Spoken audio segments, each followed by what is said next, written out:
brother had some soap today?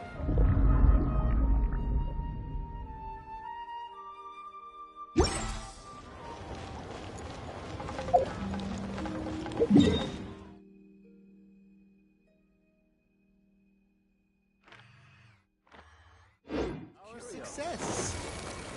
Huh? Should I?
Should I save this money?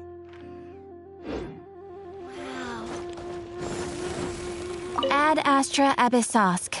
Welcome to the Adventurers Guild. You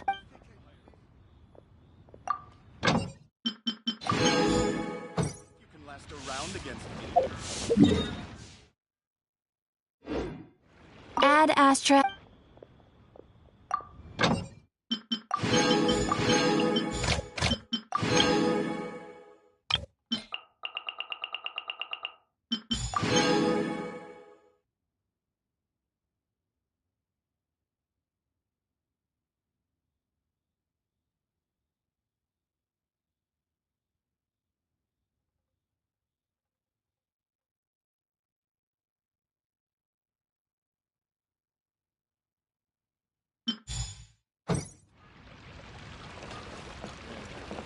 Not yet.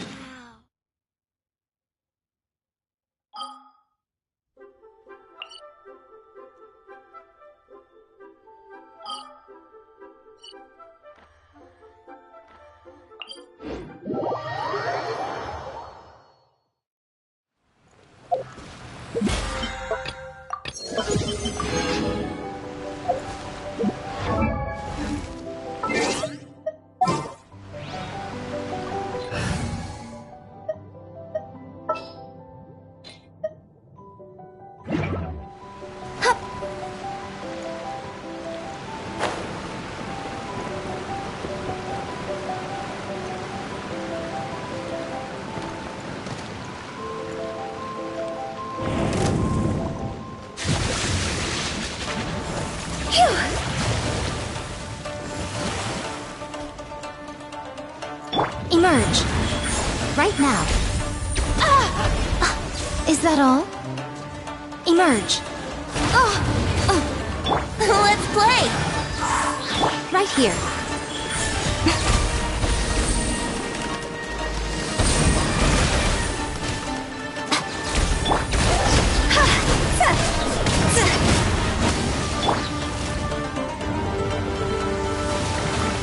Rise.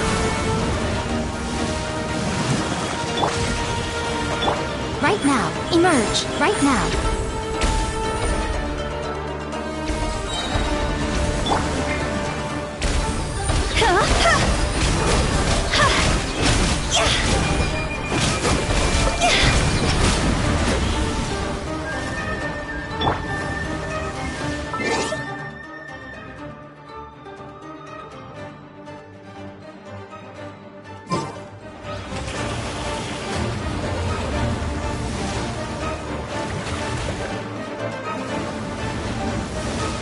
Emerge. Right here. Emerge.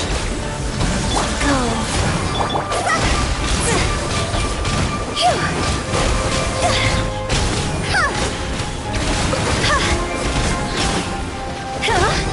Fire, dance on fire! Right here. Emerge. Right here.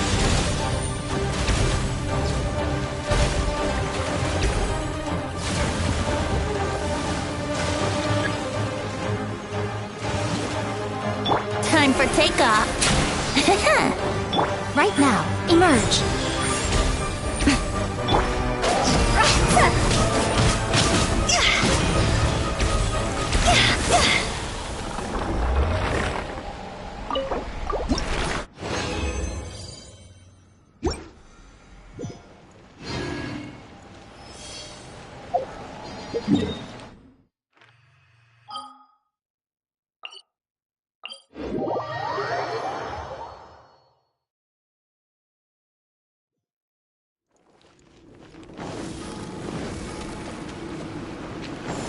Wheel of life.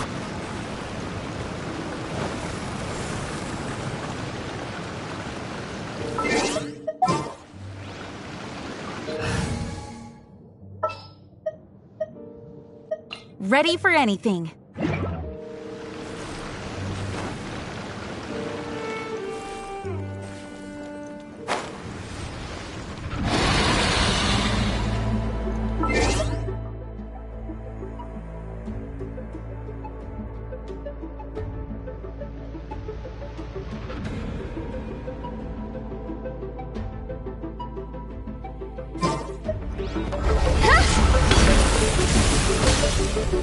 Showdown. Right here. Right now. Full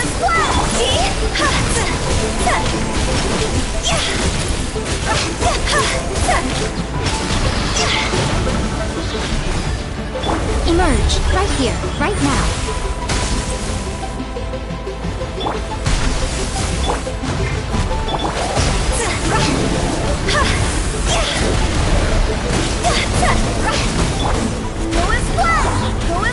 Emerge, right here. Emerge. Sacred name, fortune preserve.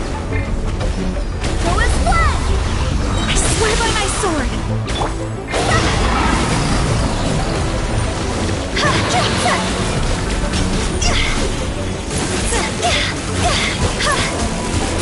A sight to behold. Right here.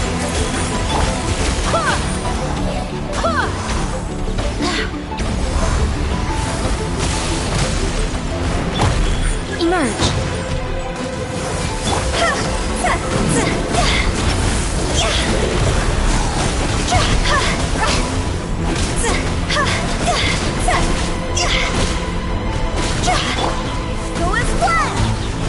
Right now. Right here. Go. This isn't good.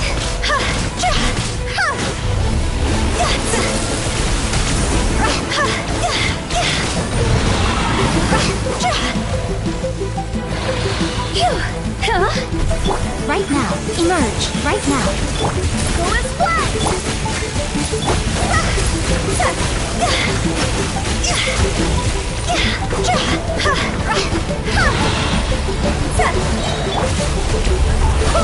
Emerge. Right here. Right now. Barbados.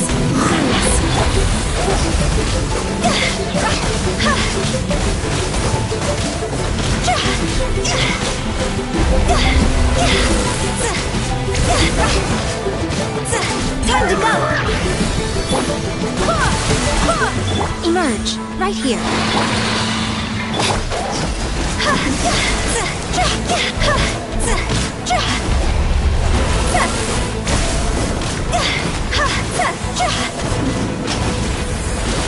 Emerge, right now. Emerge.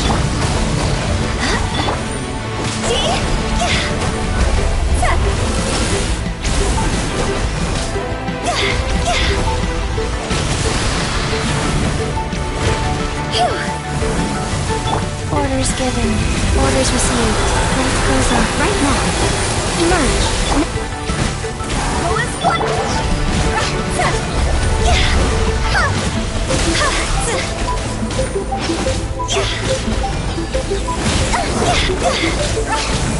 I'm always watching. I swear by my sword. Right now, emerge.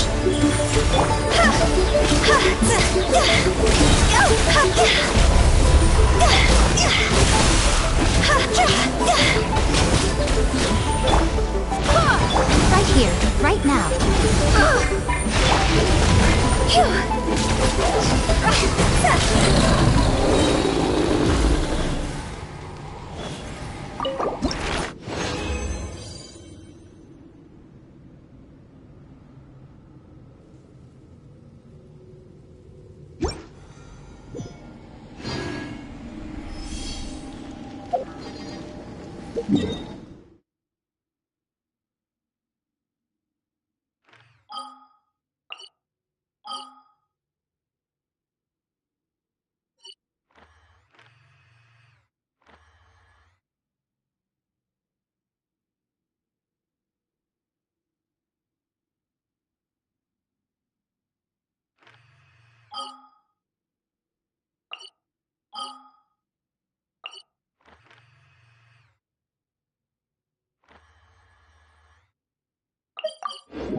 Didn't keep you waiting.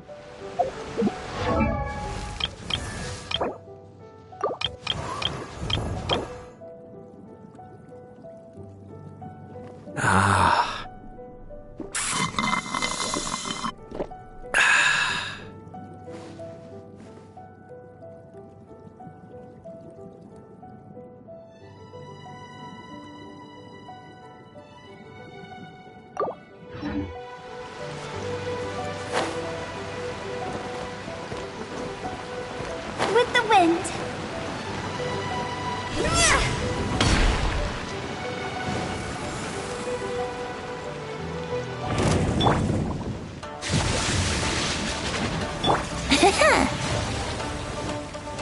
Right here, right now. Emerge. Here we go.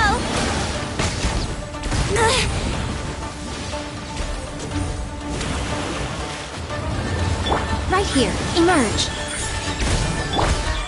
Faster. Let's play. Right now.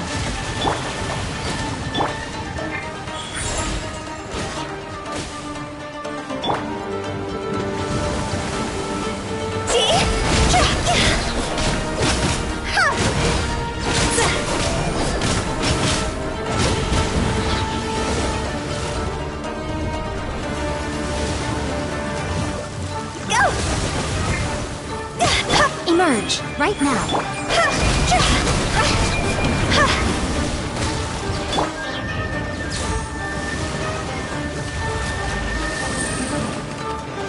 Right here. Emerge. Cross over!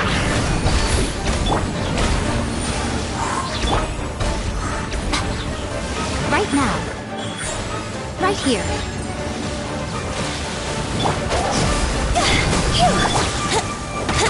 A sight to behold.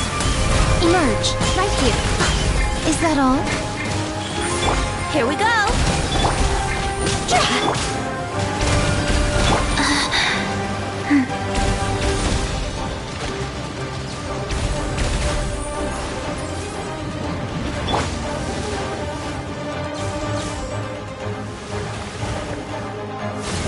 Emerge. Opening box of Adeptitrix.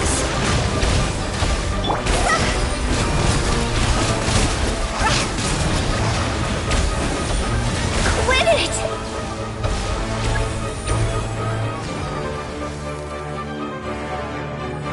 Brace yourselves. Right here, right now, right here. Time to go!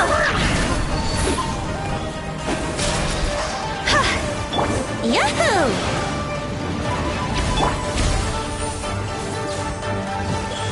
Right here.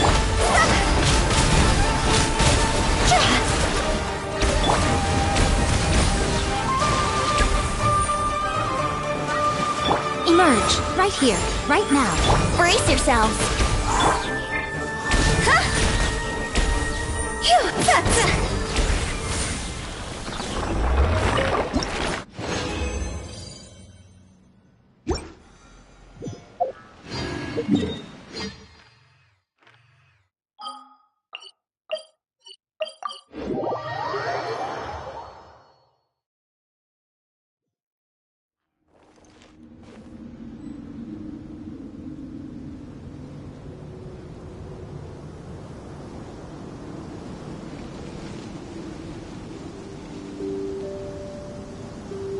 Silly churl, Billy churl, silly Billy, hilly churl. Ooh.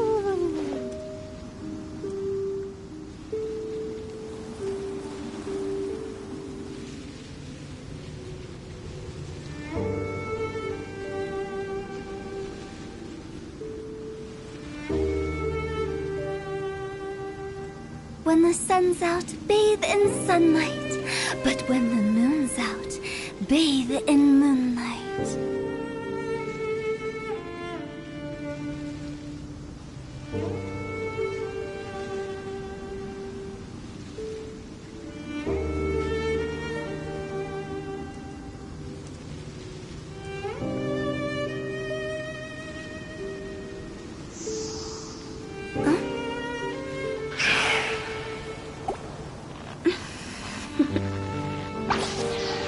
Toodaloo.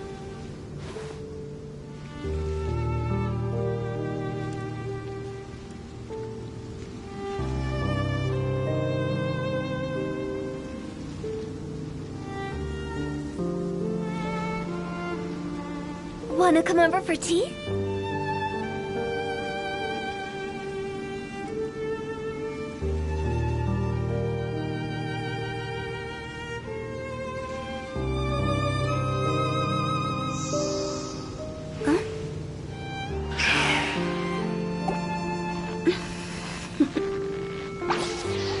Toodaloo.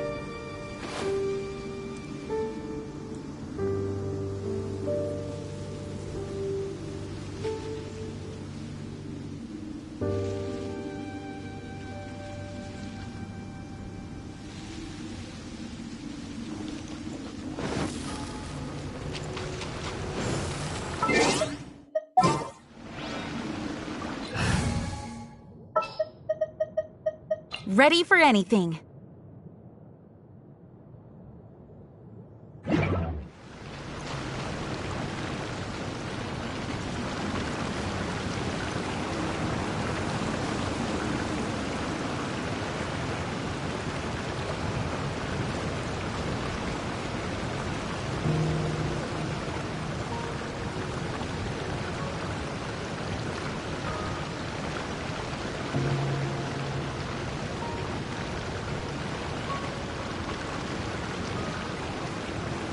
Silly churl, Billy churl, silly Billy, hilly churl.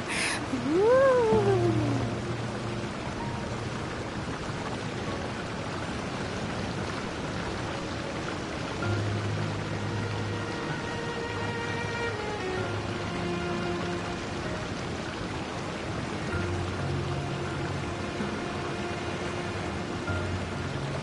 One client, two clients, three clients.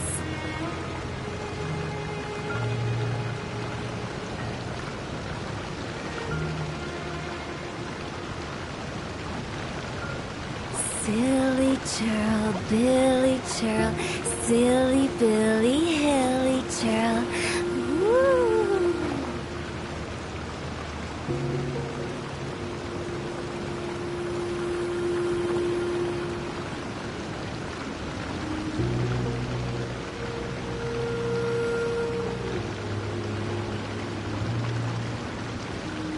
When the sun's out, bathe in sunlight. But when the moon's out, bathe in moonlight.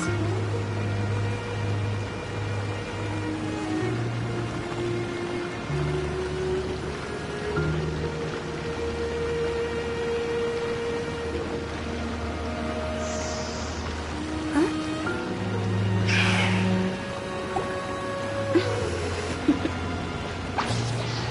Toodaloo.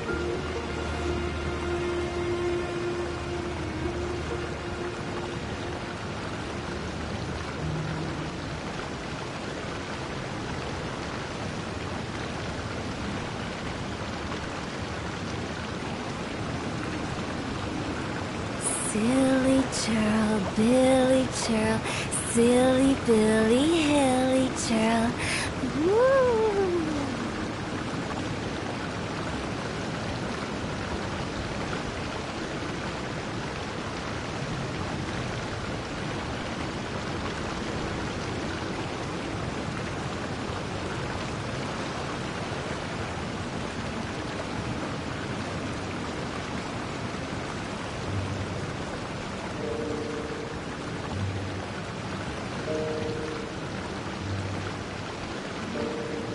Wanna come over for tea?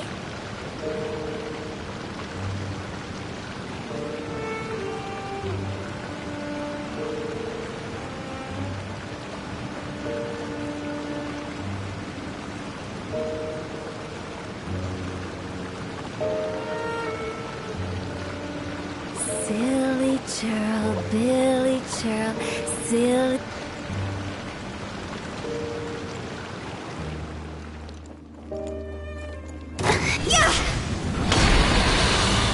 Wheel of life. Right here, right now. This isn't good.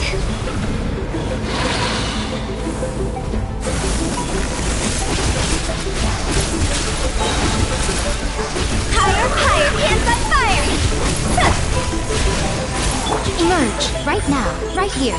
Nothing lasts forever. Right now, right here.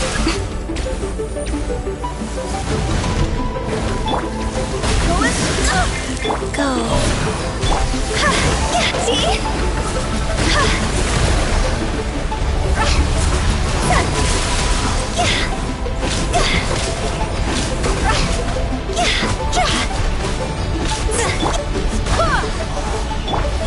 Emerge.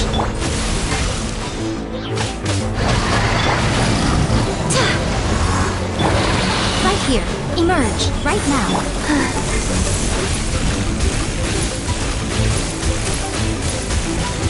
Life goes on.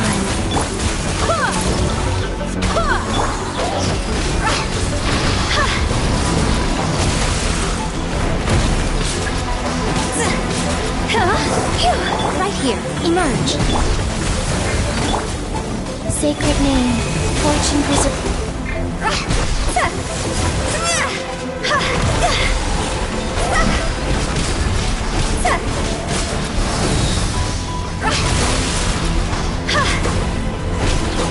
Right here. Emerge. Right now.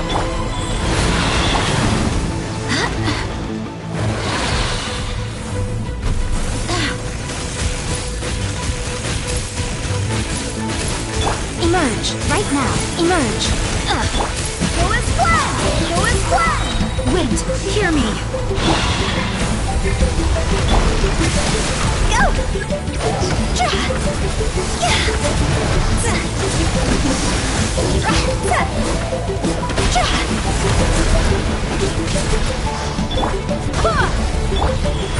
Right now, right here.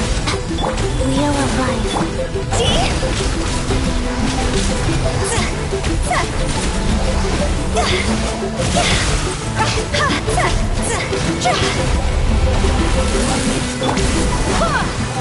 Right now, right here, right now. Come on now. A sight to behold. Right here, emerge, right now.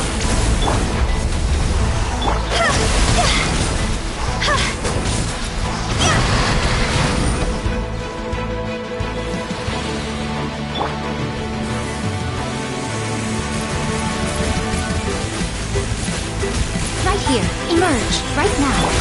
Go and fly! Go.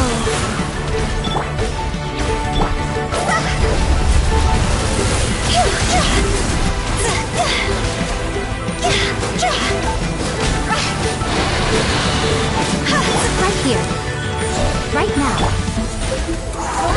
Opening box of the Death Tricks. See? Barbados,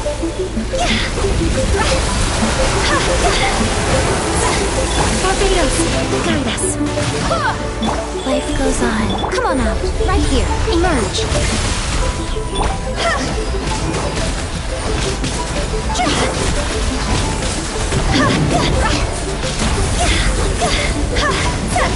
Time to go.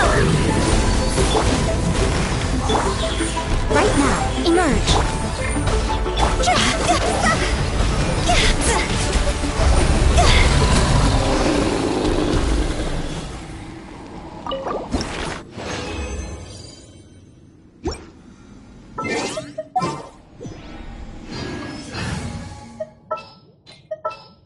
Didn't keep you.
I'm sure certain people are starting to grow rather nervous right about now.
One client, two clients, three clients.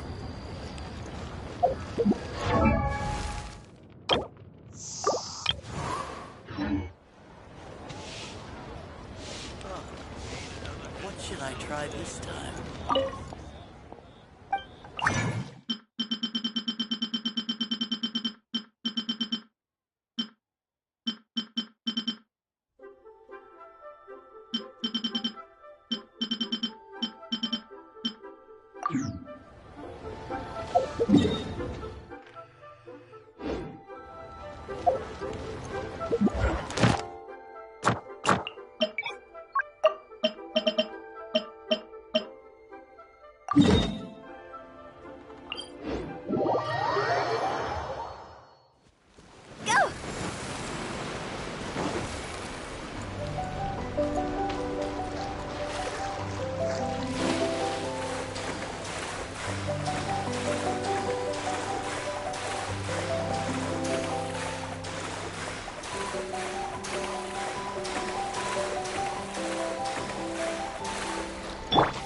Right now, right here. Think you can get away? Yahoo! Go. Fall before me! Fast.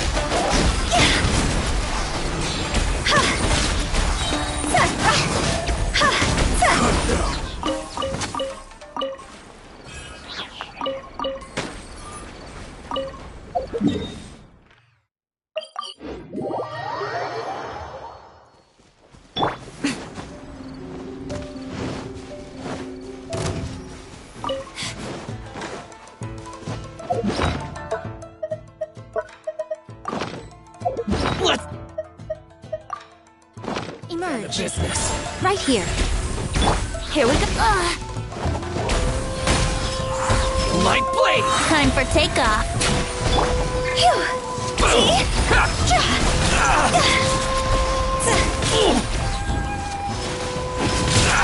Very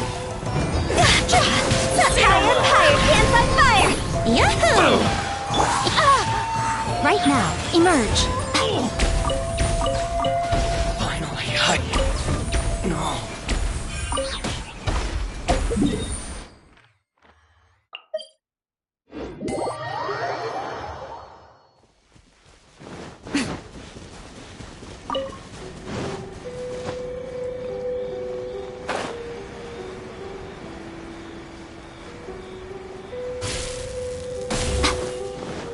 Right now, emerge. Life goes on. Let's play! Think you can get away?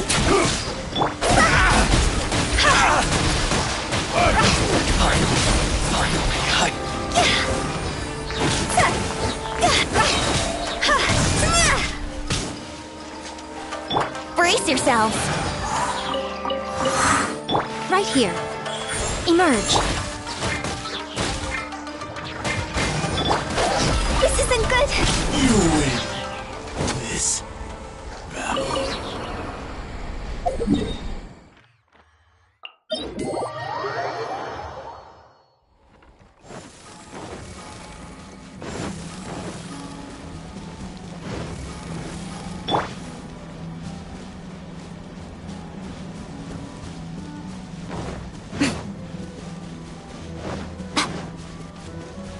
Right now, emerge. Right now. Time for takeoff.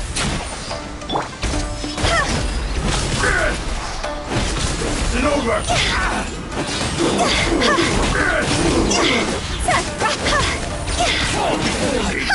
Shot's over! Yahoo! Emerge. Right now. Right here. Rise. You win this battle.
Right now. Emerge. Right here. Another test subject. Let's play! Life goes on.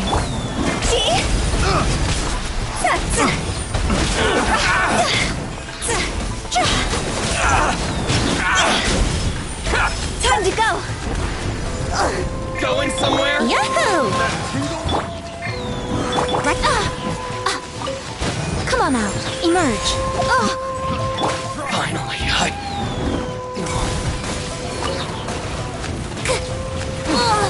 I'm not That tingle?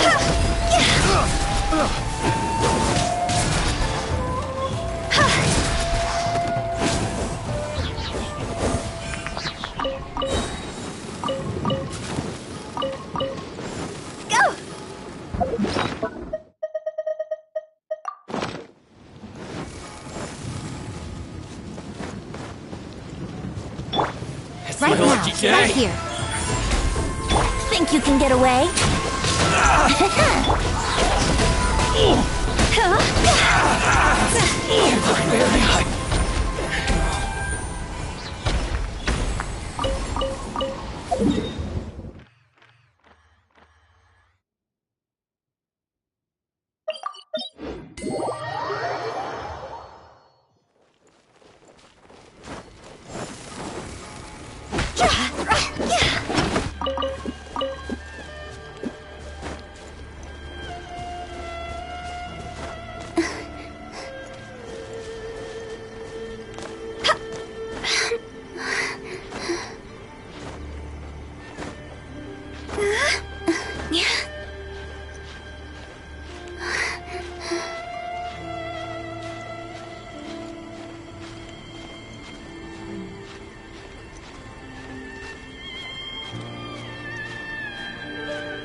Emerge, right now, right here.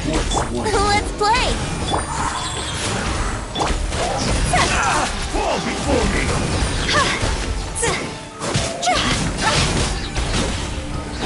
Fire, pants on fire! Here we go! Time for takeoff! Emerge. Dear me, right here. Emerge. I'm ready! Cut down! Like this.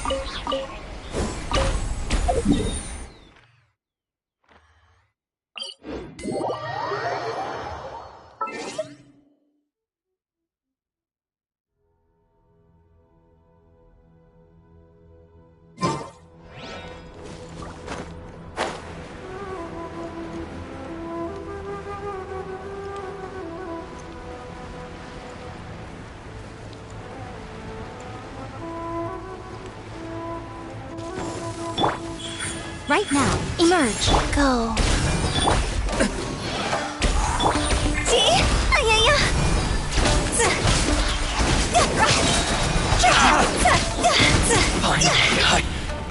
No.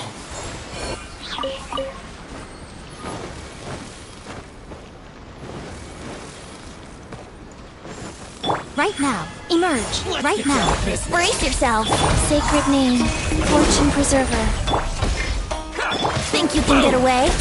How rude. Let me sleep a while.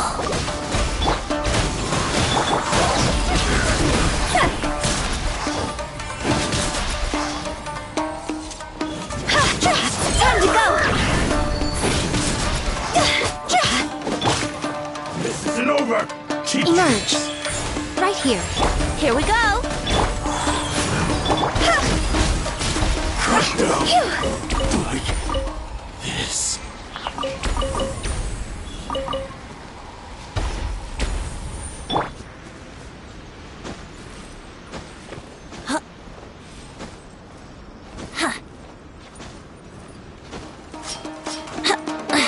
Brace yourselves.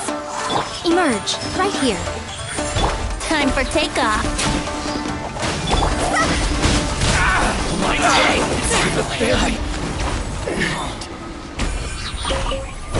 Go! Yahoo! Right now. Right here. Wheel of life.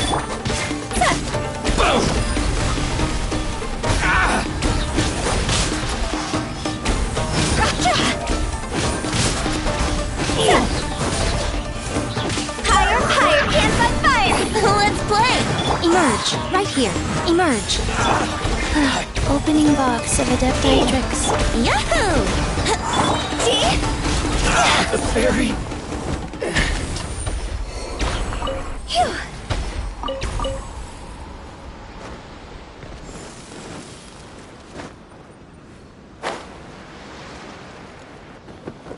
Right now. Let's right get here. down to business! Here we go!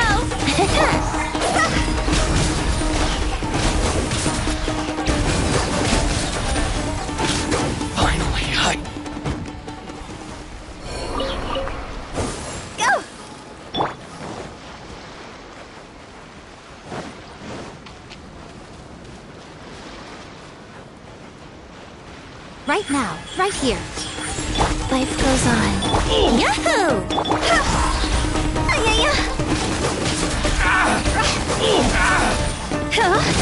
The fairy!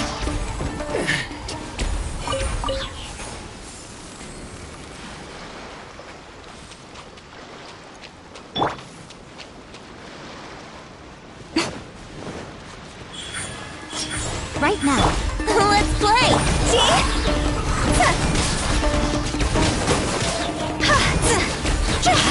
Finally,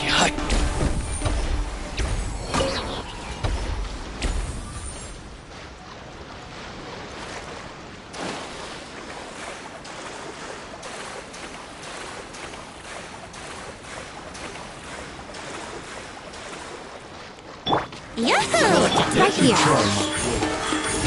Think you can get away?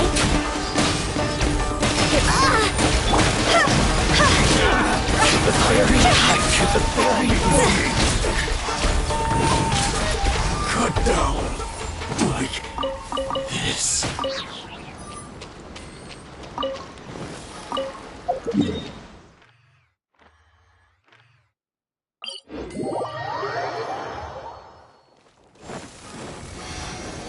Rise.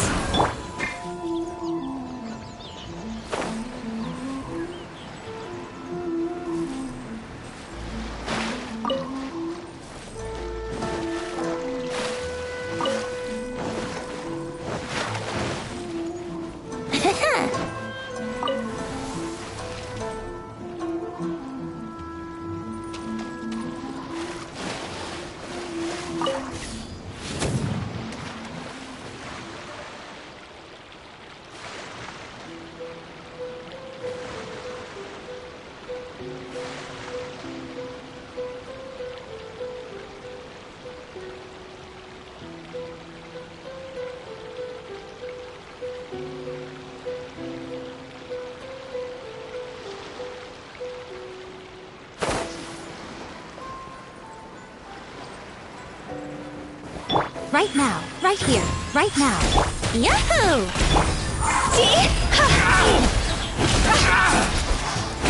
Finally, No.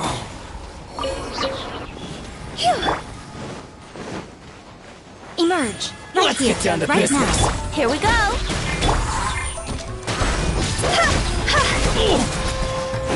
To the fairy!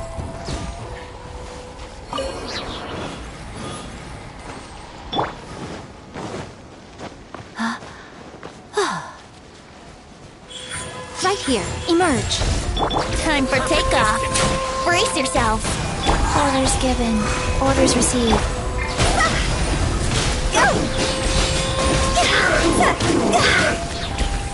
Going somewhere? Cross over! Yahoo!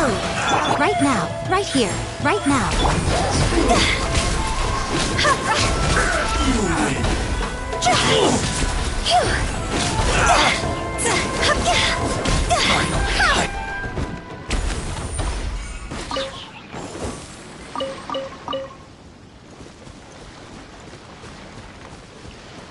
Huh? Phew. Right here. Right now. Emerge. What a... To the fairy?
right here.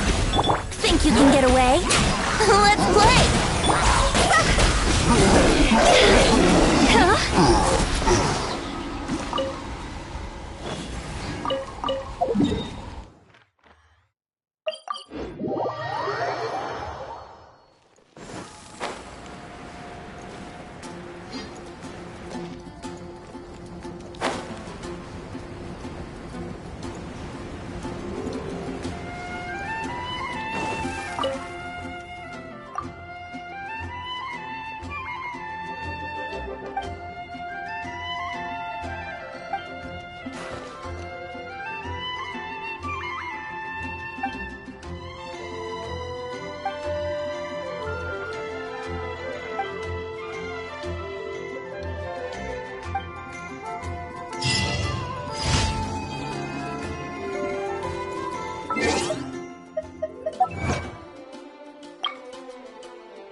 Show them. Right now, right here. Sacred name, fortune preserver, go. Time for takeoff. Nothing lasts forever. Come on out, right now. Emerge.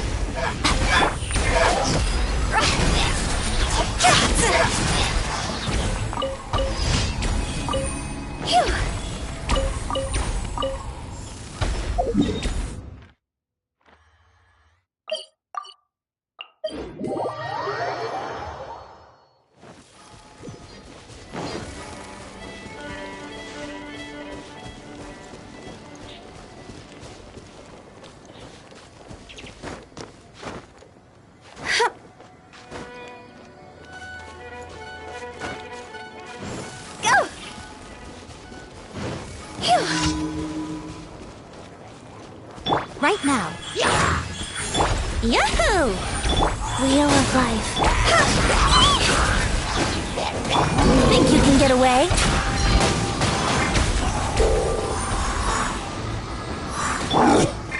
Fire, fire, hands on fire! Huh?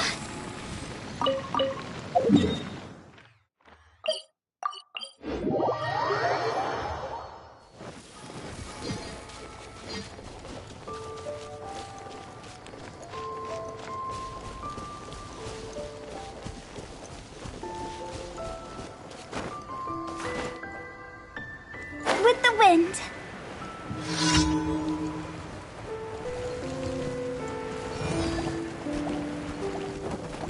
Time for takeoff. Brace yourselves. Right here. Emerge. Orders given. Orders received. Go.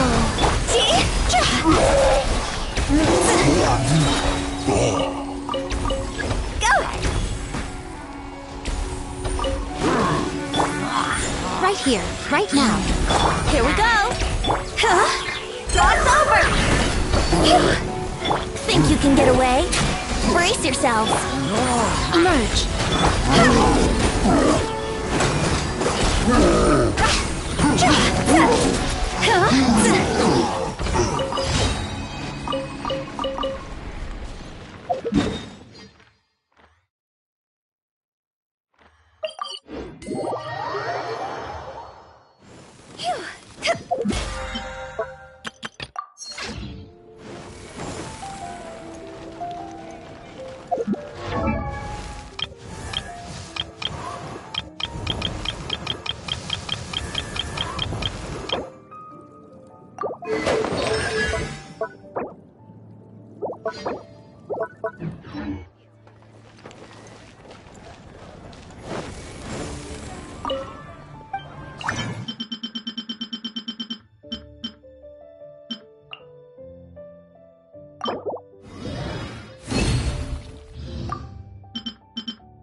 Haven't you heard?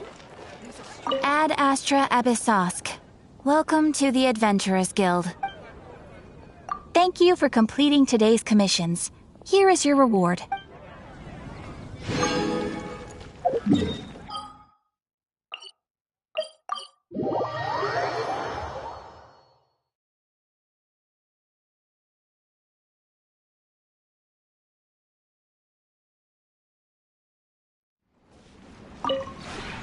This realm is truly beginning to thrive. I cannot help but be stirred.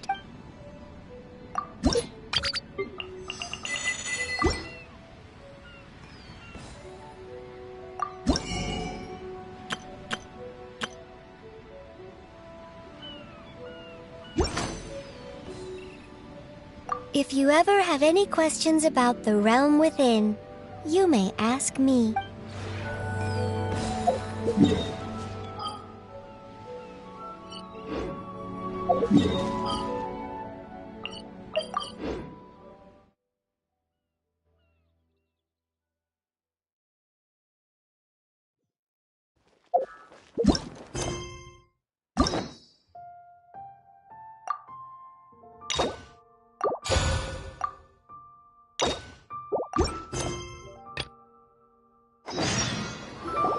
Traveler, Paimon, it's been a long time.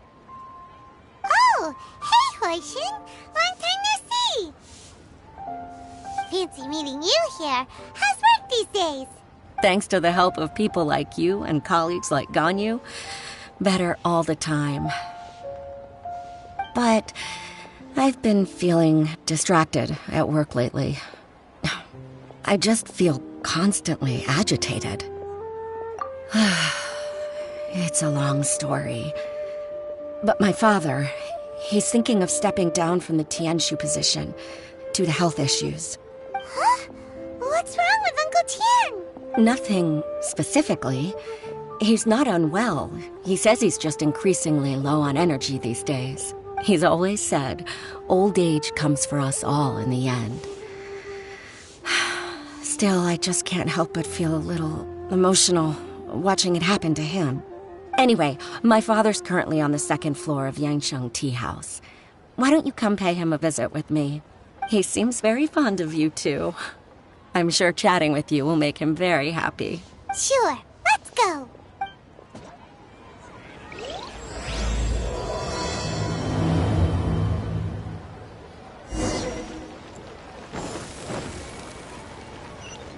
Huh?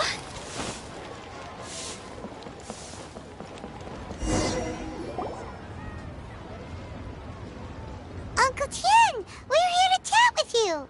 Oh? What a lovely surprise. Welcome. Hoishin, why don't you go downstairs and get the shopkeeper to make us a fresh pot of tea?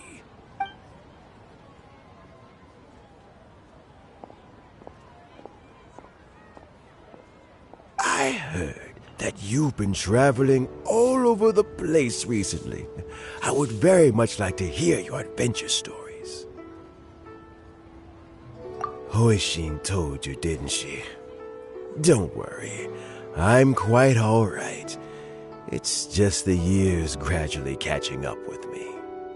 As I grow older, I'm starting to find that with many things, though the mind is willing, the flesh is weak.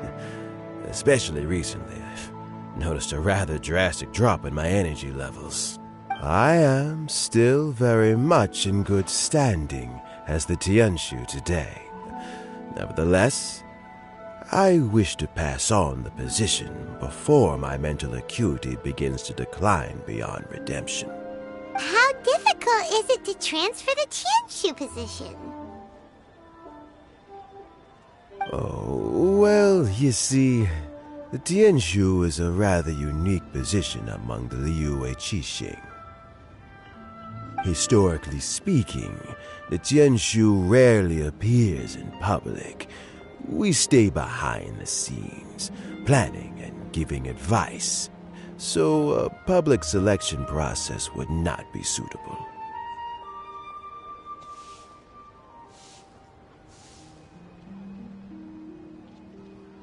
We also want to keep any prospective Tianshu candidates free from influence by outside forces, so we tend to be as discreet as possible in their assessment and appointment.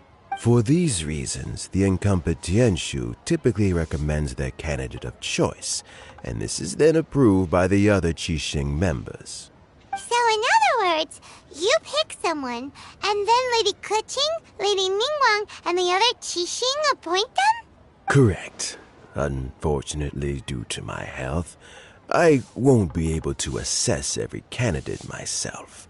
Not to despair, however, because I found someone exceptionally capable to act on my behalf as assessment officer.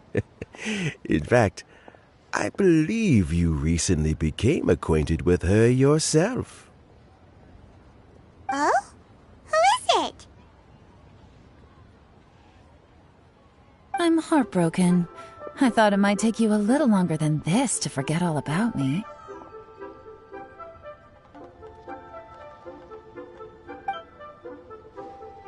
It's Yelan! Jackpot. Uncle Tian here asked me to assess 3 candidates for him. Fancy joining me? You'll be among the first to get to know the next Tianshu. Might be a good opportunity for you. What do you think? Paimon thinks so too. It can't be a bad thing to be on good terms with a new Qixing, right? Alright then. Though, I gotta say, Uncle Tian, you say you're into behind-the-scenes planning? My work's of the covert variety too. Don't you think I might make a good Tianshu? Huh? Yelan, you want to be the next Tianshu? I'm not opposed to the idea, but I suspect Ningguang wouldn't let you go very easily after how long you've been working together. So, how about this? If your investigation reveals that none of the other candidates are qualified for the position, I'll recommend you for the job. Deal. Well, you guys take your time. Everything's all set for the assessments to go ahead. Meet me on the first floor when you're ready. Until then, have a pleasant conversation. Oh, and no need to pay for your tea. As the new owner of this fine establishment, this runs on the house.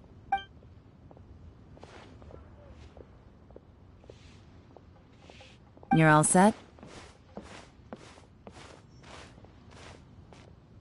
Uncle Tian seems really worn down. It's like all his energy's gone.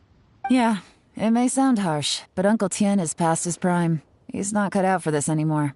So he's recommended 3 candidates. Their names are Qinwei, Mingbo, and Zhi. Qinwei is a wealthy entrepreneur.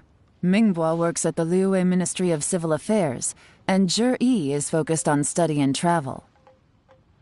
Try to keep all that in mind. Of course, it doesn't really matter if you forget, since we'll be assessing them at Yuehai Pavilion in a short while. Qianwei, Mingbo, Zhi. Paimon should be able to remember their names, but what does the assessment involve exactly? Let's leave that until we get to Yuehai Pavilion. All right. Heads in the game, people. The stakes don't get much higher than a change in the Qixing. We can't afford to miss anything, no matter... Got it. We'll keep our eyes wide open.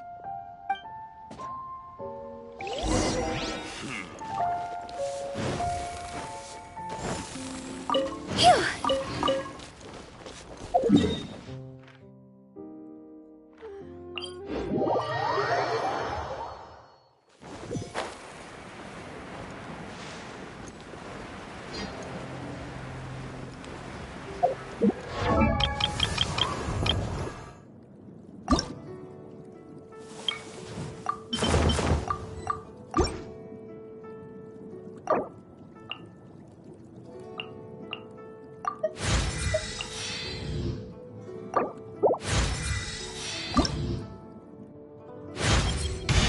In my line of work, combat skills are essential.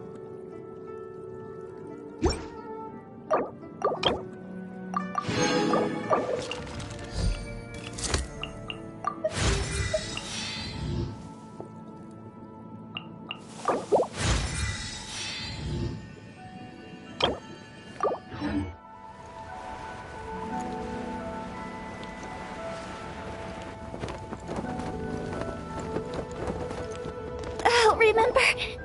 My legs are getting sore. What is wrong with this assessment officer? This is a huge occasion and I don't even get a chair. I've dealt with all kinds of people in my time, but never have I been made to stand while I'm waiting for an appointment. Oh, I think it's fine. That's called being complacent. If you're happy to just accept the way things are, you'll never be able to change anything in the future. Oh, come on. That's just... Now you're just being unreasonable. All right, you two. Let's not get into a big argument over this. It's not worth it. Qianwei, that was a bit uncalled for. And Mingbo, cut him some slack. We've all been standing around for a while. It's natural to be getting irritable. Look, how about this? There's no rule saying we're obliged to stand up while we wait, so why don't we borrow some chairs from the guild nearby? Fine.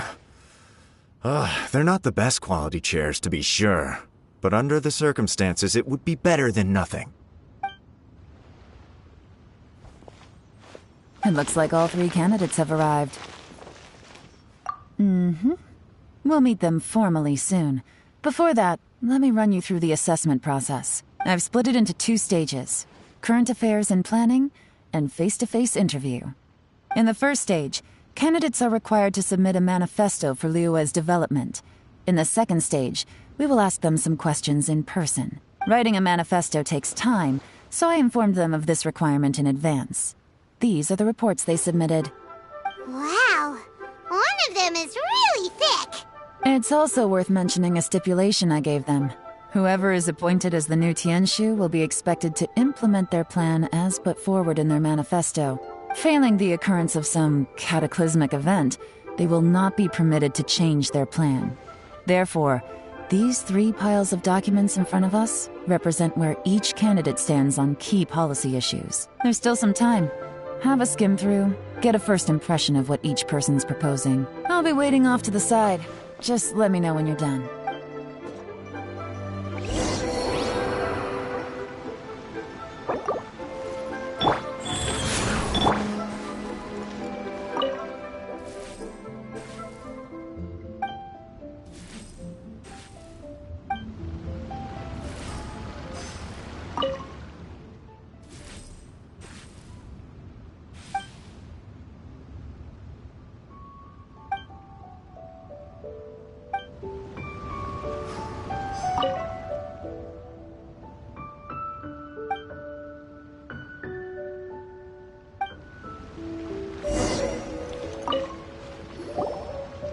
Finished, huh?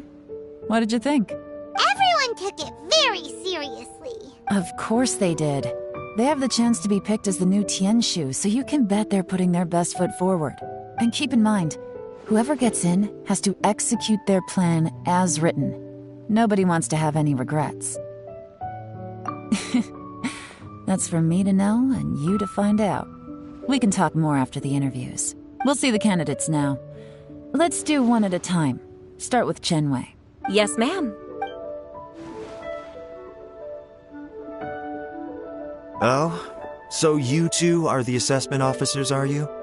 I had assumed that given the great import of this situation, Lady Ningguang would perhaps be assessing us in person.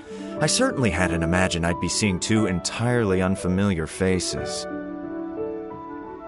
I trust you've read through my manifesto? I'd be more than happy to clarify any details you found difficult to grasp. It was written with an expert audience in mind, after all. Mind your tone, mister. Relax. It wasn't intended as a personal slight against anyone in particular. I was simply stating a fact. Cloud Retainer? You know this Adeptus? Oh, yes, I remember now. You must be the traveler that people are constantly talking about. With your sterling reputation, you must have a respectable level of erudition. Perhaps you will be able to understand the concepts I have put forward. Yeah, although I shouldn't get my hopes up.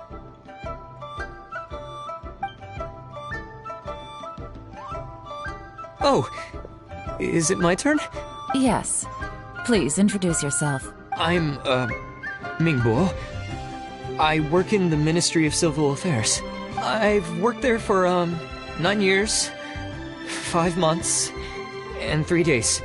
In that time, I've handled, 2,347 cases.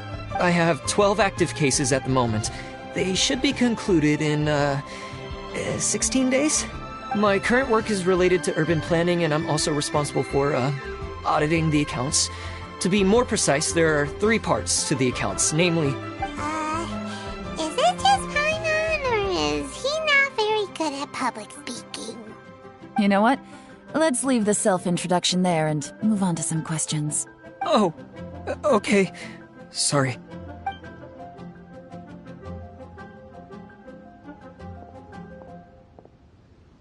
Hello. Not gonna lie, I'm feeling a little nervous. What would you like to know? You're here to assess me, so ask away and I'll answer your questions to the best of my ability. Your manifesto is very wide in its scope, but you don't seem to be personally involved in many of the specific fields. How can you be sure that you have the ability to put your plan into action? Very fair question. I completely understand where you're coming from, but I'm confident in my plan. I've visited many different places, talked to lots of people with far more expertise than myself, and my manifesto is the conclusion of these efforts. Of course, 2 different problems can be interconnected in very complicated ways, and you might reach 2 very contradictory conclusions depending on which one you're focusing on. What I've tried to do is strike a balance. In other words, present an optimal solution to all the problems as a whole. How do you plan to determine whether you are right or wrong about your proposed solution being the optimal one? A great question. Well, I'd start by having my colleagues and the secretaries of the Yuehai Pavilion evaluate any proposals before implementation. Post-implementation, it would all come down to the results. If it turned out that my judgment was to blame for poor results, I would take responsibility. Nice answer. All right, next question. He seems like a great guy. Everything he said was thoughtful and logical, and he was just a pleasure to listen to. Here's my take on what we just learned. As you saw, Qianwei is highly knowledgeable. He proposes many excellent ideas in his manifesto which effectively target the big issues. But he is very proud and incredibly stubborn. He doesn't care much about other people's feelings. Mingguo's plan is more thorough and more measured. You can tell he's meticulous in his work, very detail-oriented. But he and Qianwei are otherwise polar opposites. Mingguo is not very articulate and comes across as very timid in conversation. Perfect summary! Paimon couldn't agree more. You're good at this, Yewan. Last but not least, Zhi. His manifesto is full of pertinent details, his methodology is sound, and his proposals cover a broad range of fields, which is quite a rare feat. The depth he goes into in each and every area means it can only be a product of painstaking work. Plus, he is modest and good at dealing with people. But what really interests me is that many of his views happen to coincide with Uncle Tien's. Having someone like Zhi take the position would certainly put Uncle Tien's mind at rest. Great! We'll see. Let's go back and report to Uncle Tien.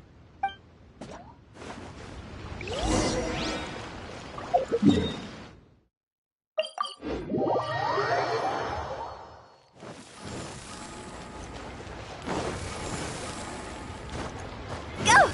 Huh?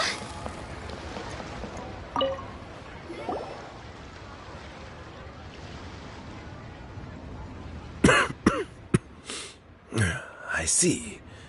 Then it's more or less as I anticipated. All right, then let me ask this. The ideas in Zhi's manifesto are very similar to your own. Is there any particular reason behind this? Oh, I didn't want to say anything when I gave you the list of candidates, for fear of affecting your judgment. But I can tell you now, those 3 candidates have all studied under me in the past. It's only natural that they share some similarities with me. But Qianwei went on to focus on his business, and Mingguo has always been occupied with his work at the Ministry of Civil Affairs. Of all of them, Zhi was with me for the longest duration. Whoa! So how did did you get to know them all, Uncle Tian? Chen Wei was referred to me by an old friend. Ming Guo came to my attention in the course of my work. As for Jerry, that was pure happenstance. We first met while fishing.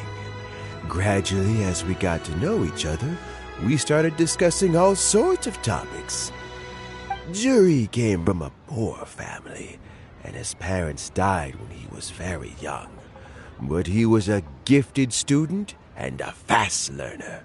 He reminded me of a younger version of myself.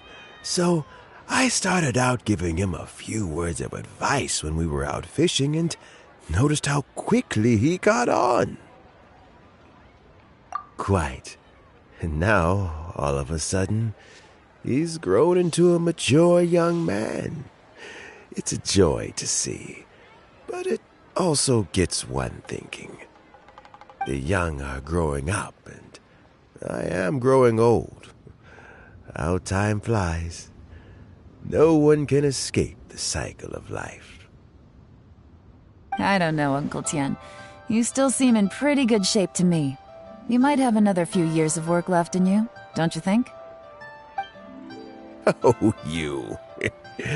There's really no need to console me.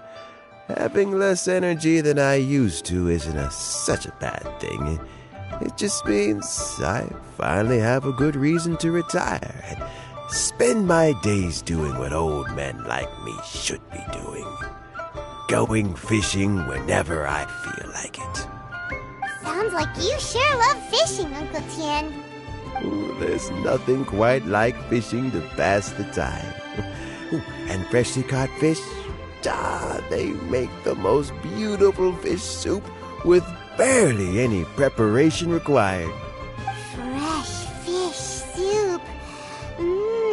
Sounds tasty. Doesn't it?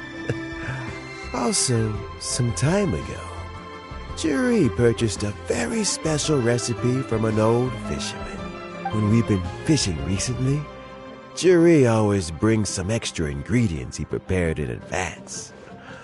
The addition of these makes the soup taste even more wonderful. That flavor makes for a fond memory. But at my age, who knows how many more chances I have left to taste it again. Oh, can Paimon come next time too? Paimon really wants to try it. Let's get back to the matter at hand. Uncle Tian, we've reported back. Do you have a verdict?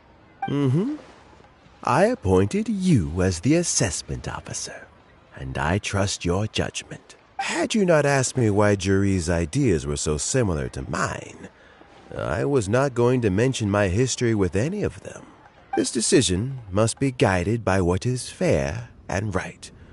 Please disregard all other considerations and make your final decision only after a thorough review of each candidate's talents and capabilities. Remember, you must be thorough. Understood. Come on, let's go talk somewhere else. Bye-bye, Uncle Tian. Look after yourself. So, it's gonna be Jerry, right? His manifesto was written well, and he's the best speaker. Easy. Let's not rush. There's no time limit for this assessment. Huh? So, are you gonna give them more tests or something? No, nothing like that. The assessment itself is complete. But let me give you a word of advice. Things are not always as they appear. The biggest no-no in intelligence work is to only get information from the person of interest themselves. The truth is almost always hidden beneath many layers of deception. You have to get information through many different channels. For example, Wenyuan, Shanghua. Yes? Lady Yelan, what are your orders? Ugh! Who are they? Where did they come from? Did they scare you? These two are Wenyuan and Shanghua. They work for me. As my trusted assistants, they are always standing guard nearby. They also perform various assignments as required. Shanghua is a business expert who gets his information by trading. Wenyuan relies on word of mouth. And there's also Upei, who's not here right now. That meathead must have been out there on sea surveillance for some time now. Is he all right? I seem to remember that he can't swim. Nothing can take that guy down. Certainly not a little wind and waves. Shanghua, visit all the commerce guilds and look into Qianwei's background.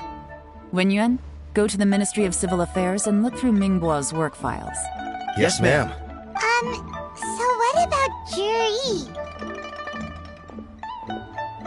Juri, well, obviously as the most promising candidate, we will be investigating him ourselves. Let's go to the docks first. Lots of people passing through there. You can find out all kinds of things. If we're looking for information, why don't we try talking to Bulai, the owner of Wanyu Boutique?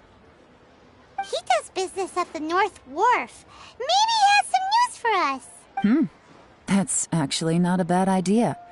Let's go and ask him.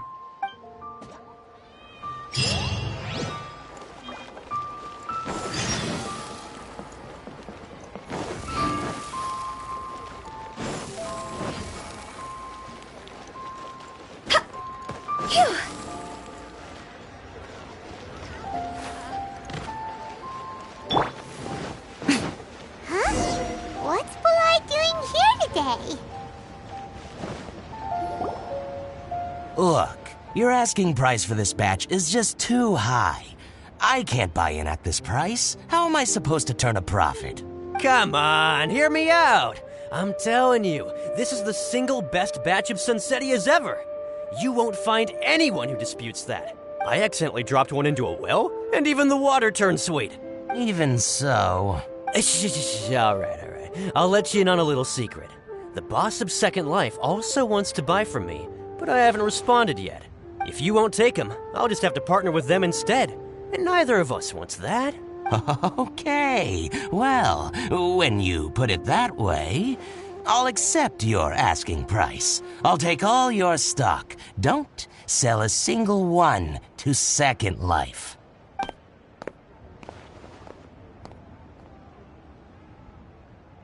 Oh, what are you doing here? And to be clear, these Sunsetias are mine. I got to them first. Don't get any ideas. Actually, we want to ask you about a guy called Juri. Have you heard of him before? Juri? Yes, he's quite well known. I've heard a story about him. They say he was born into poverty. His parents died when he was young, and he was treated cruelly by the local community. One of his neighbors was terribly rude to him all the time, but Juri never retaliated. And when his neighbor went bankrupt, he even helped support the family. He returned cruelty with kindness, injustice with peace offerings. A gentleman of talent and character, and... how did I not notice him sooner? In fact, maybe I'm not too late. If I could hire him to be the brand ambassador for Wanyu Boutique. Oh, he sounds like a decent man. We can finally breathe a sigh of relief.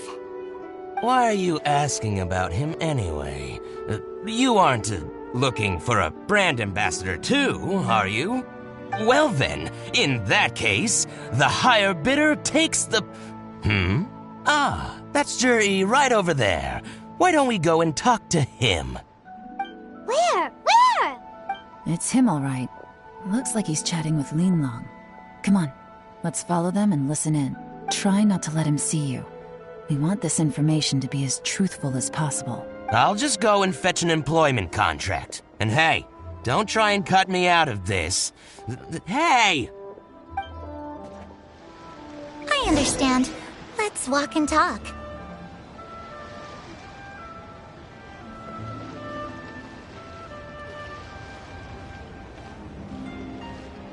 So, you were looking to buy a wineware set? Oh, now I can see that you're a connoisseur, so I won't bother trying to con you. I trust you understand our shop quite well?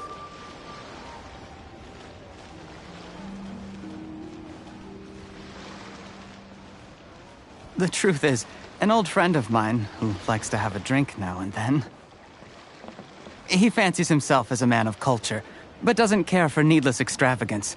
So I thought I might buy him a set of high-quality fakes. How very thoughtful of you. Leave it to me, then. Come and collect it at Shigu Antiques whenever is convenient.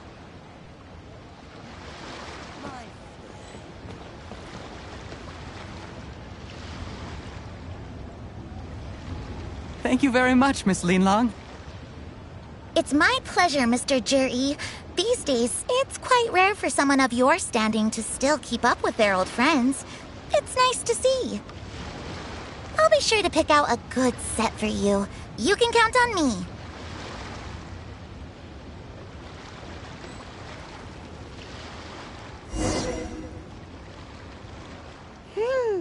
Juri seems to get along really well with everyone.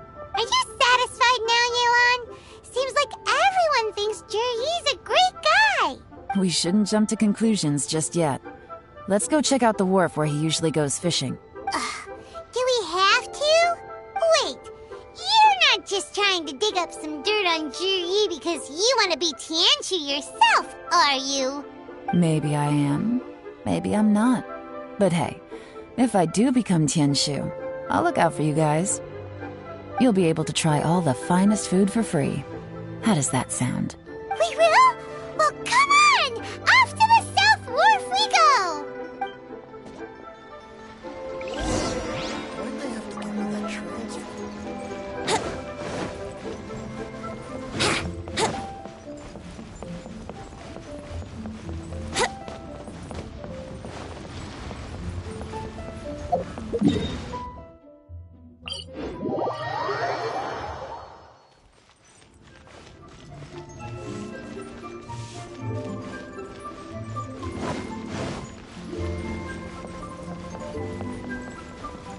Let's play!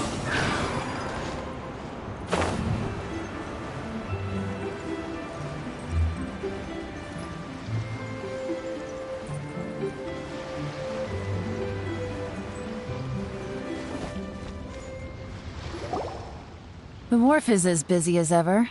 I hear the anglers here sometimes sell their fish to the nearby fishmongers.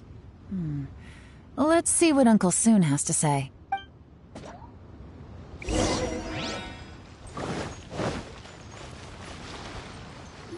Welcome. What would you like to buy today? Sorry to interrupt. We're actually members of the, Liyue Anglers Association, and we just wanted to ask a few questions about someone. We've heard about this young man called Juri, who's supposed to be a fantastic fisherman. Just wondering if you happen to have heard of him? Whoa! Yeon made up a whole fake identity without batting an eyelid! Ah, yes, Juri. He's been making quite a name for himself recently. I've got some friends who travel all over the place, and they tell me everywhere they go they meet someone who's heard of him. Apparently, he had a rather tough time growing up. Had to work several jobs alongside his studies to make ends meet. How does that saying go? What doesn't kill you makes you stronger. Well, if there's anything to that logic, he's sure to be phenomenally successful one day. Yeah, we think so too!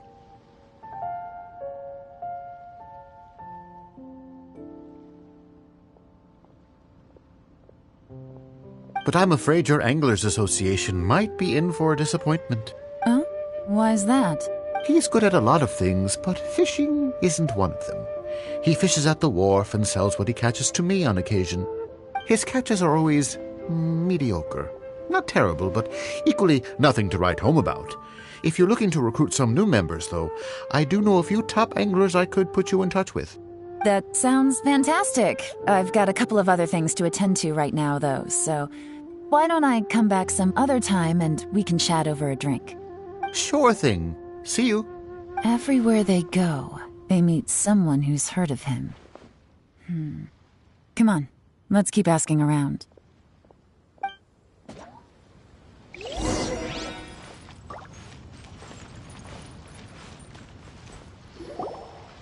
Here to buy some fish? It's 300 for one or 3 for 1,000. You better hurry. When they're gone, they're gone. Hello, we're from the Society for Fish Price Research. We'd just like to ask a few questions. Wow, She switched identity again! Society for Fish Price Research? I haven't done anything illegal. Stay out of my business. Please, don't worry. We're just here to conduct a simple survey. We've heard about a certain Jur-E who's been selling fresh fish at low prices in this area recently. Do you know anything about this? So this isn't about me. You should have said something, you know. I know the guy. I can tell you what I know. I haven't heard anything about him selling fresh fish at low prices, but it wouldn't surprise me if it was him. Oh? Why is that? Because he's so poor. His parents died when he was very young, and his alcoholic father still owed a huge amount of debt. No one wanted anything to do with him. He was still a kid when he first came to the wharf. His clothes were ragged, and he had a bandage wrapped around his head. And he managed to survive, thanks to Uncle Tien, who gave him some food. But still to this day, he doesn't have a lot of mora to his name. I mean, he can afford to eat and everything, but you'll often see him haggling with others over just a few mora. So, I wouldn't be surprised to find out he's been selling a few fish. It's not like he catches much anyway, so it's not going to affect my business. Don't tell him I said that. You'd rather he didn't know? Well, I spoke to him once, briefly, and I just had a feeling that he really cares what other people think of him. I think he has pretty low self-esteem, but hey, it's hardly my place to say anything. What he's achieved already puts most people to shame. And nobody's perfect. I just wouldn't want to upset him, that's all. I see. Well, thank you for sharing that with us. Not a problem. And just for the record, there's absolutely nothing wrong with the price of my fish. The more times you say it, the less convincing it becomes. Doesn't have a lot of mora to his name. Okay, let's keep going.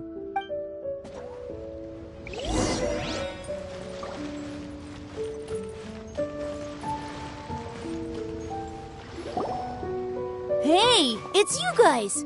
Wait, what's the phrase? Oh yeah, honored to meet you. What brings you to me? The truth is, we are but newcomers to this territory. We heard tell of a great martial artist, Master Dugu, who knows everything there is to know. Hence, we sought you out to ask for your guidance. Really? People said I know everything there is to know? But of course. We also heard that Master Dugu is a kind and virtuous swordsman who never turns away anyone who comes with questions. Great! So what do you wish to know? Nothing happens on this street that I don't know about. Now she's lying to a kid. So, Master Dugu, have you heard of one by the name of Jur-E? Sure have. You mean that guy that all the grown-ups are talking about these days? I've heard many tales of Jur-E. For example, I can't remember. Probably because it's nothing that important. I prefer stories about sword-fighting heroes. Oh, I can completely understand that. Then let me ask you this. Do you remember roughly when the grown-ups started talking about Jur-E? Oh yeah, I know that. It was about 2 or 3 months ago. Before that, people always used to talk about Jur-E in a kind of nasty tone of voice.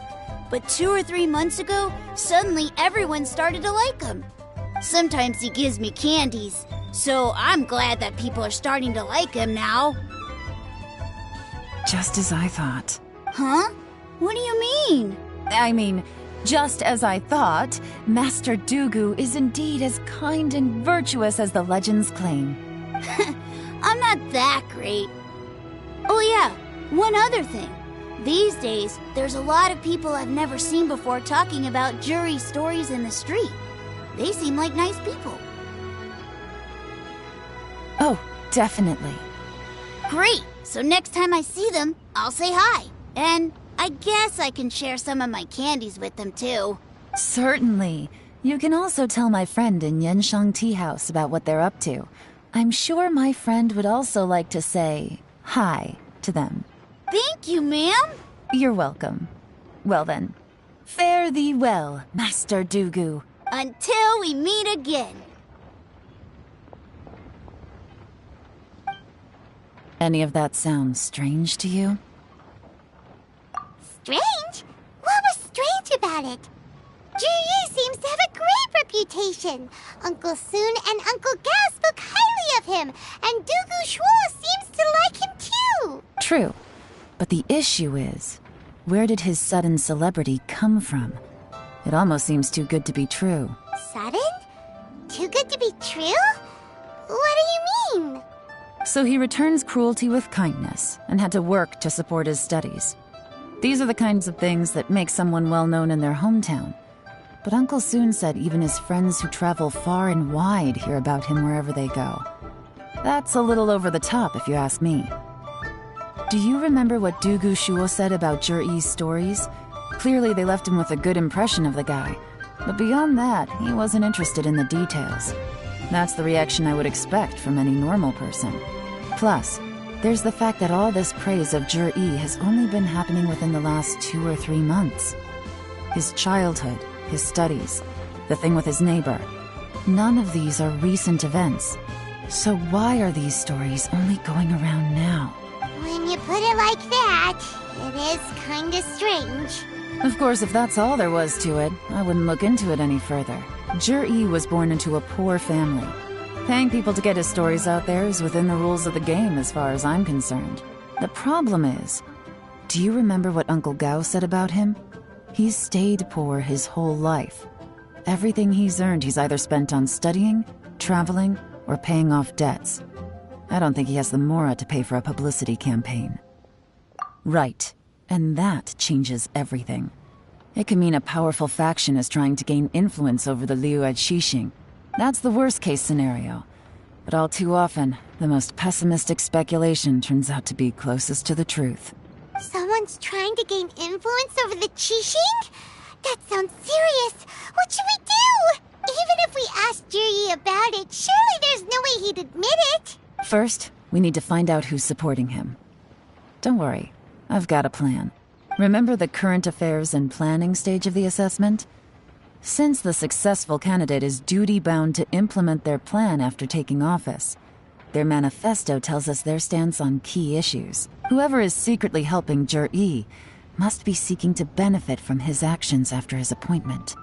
So, we should be able to find some hints in Jur-E's manifesto on who we're dealing with. Come on, let's get back to Yansheng Tea House.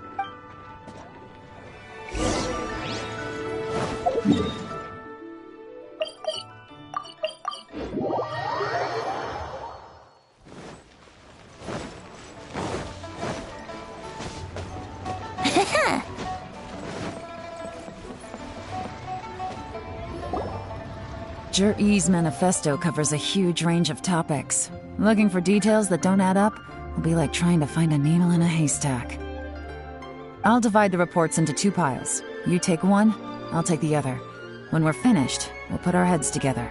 Officially, the assessment is already over, and I'll be expected to announce the results before long. So we have to get to the bottom of this as quickly as we can. Yikes! We better hurry! Whatever else Uncle Tian might think of Jur-E, the fact remains that he's one of his favorite students. Any evidence he's left is not going to be immediately obvious. We'll have to look carefully and think critically.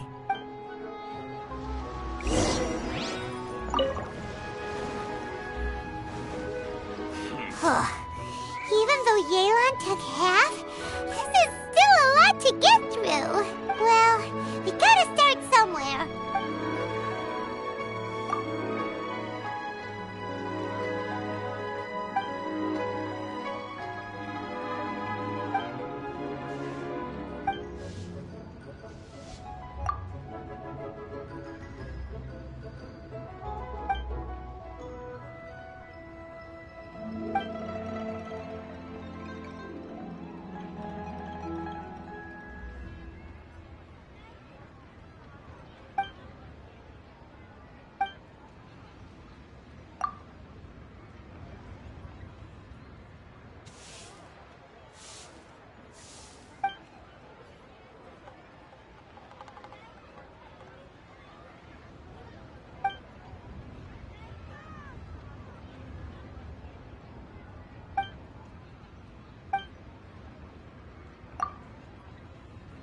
this reading is giving Paimon a headache.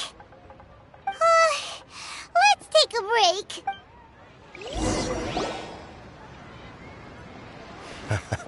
break. Looks like I'm the first one back, as usual.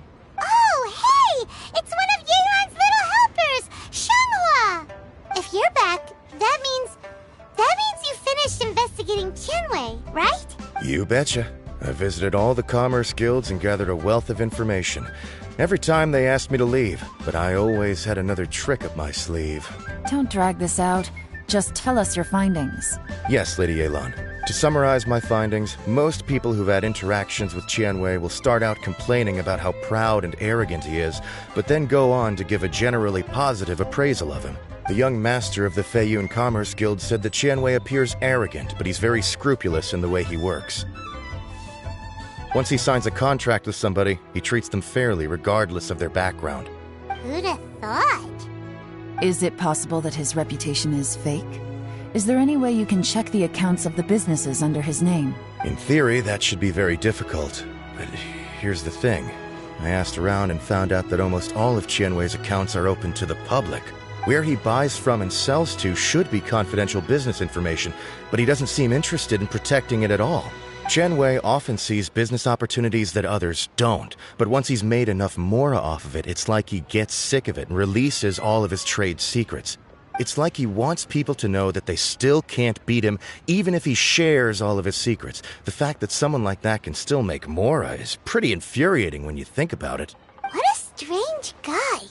It's like he's not doing business to make mora, but instead... to validate his theories. No wonder his manifesto contains so many insights. It's all the result of his first-hand experimentation. I'm back! Huh? How come you're here? Why do you think? Obviously, because I possess superior skills, and am always one step ahead of the competition. Well, when you're the competition, at least. You... whatever. I'm not getting into an argument with you. If I hadn't had something else to take care of on the way, I would have been back long before you. Lady Yelan, I have finished investigating Mingbua.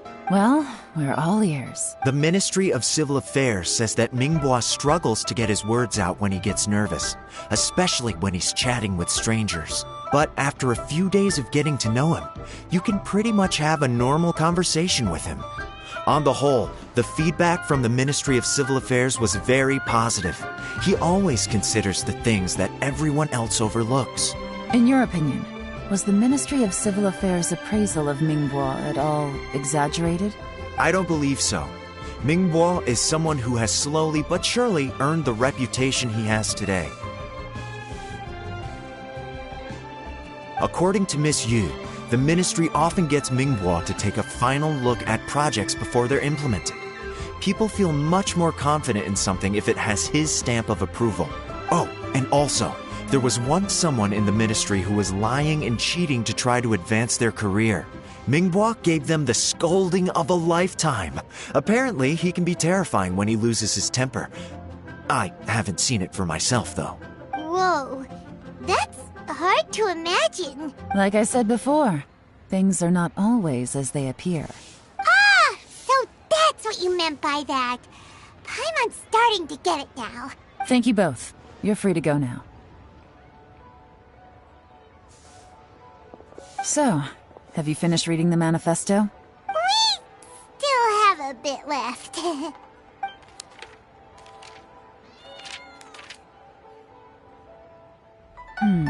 I can't see any immediate problems looking at the individual entries. The only one that strikes me as a little unusual is the Cheungshu Pool redevelopment plan. Cheungshu Pool has always been home to many secrets. Plus, Ajdaha once wrought havoc there, so there are even more secrets buried deep underground. At some point, a rumor began to go around that there is great treasure buried beneath Cheungshu Pool. A long time ago, with the approval of the Qixing, a mining team conducted an exploratory excavation there. So, did they find any treasure? None. The ruin was completely impenetrable. The only way they could have gotten through the solid rock would have been by blowing it open with a special kind of explosive. The technology wasn't mature enough at that time, So the excavation project was shut down and the treasure became a mere legend. Jur-E's manifesto focuses on solving problems, and this treasure hunt seems extremely risky. It seems out of step with the rest of his plans. Still, this one fact alone doesn't tell us much. Everyone wants to get their hands on this treasure. The treasure hoarders, the Fatui, even local Liyue factions. Did you find anything? Excavation? Project? Treasure? Did we read anything similar in our half of the manifesto? Oh yeah! Juri said the Blackcliff Forge workers should get right of first refusal if any suitable projects come up. Did he now? Well, that makes everything much clearer. So Jur-E wants the Blackcliff Forge to excavate the treasure of Qingshu Pool. Does that mean the Blackcliff Forge is Juri's secret supporter? No, not likely.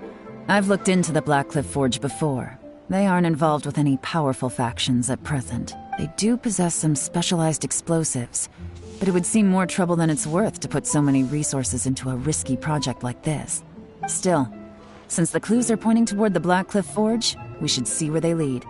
We may well find something new. Chenwei and Mingbo both turned out to be completely different than what we thought. What about Juri? Is there another side to him too?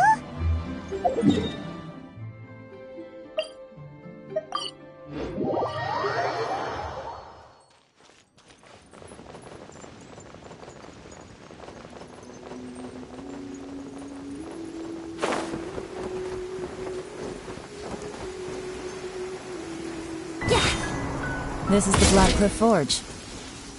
Let's look around for clues.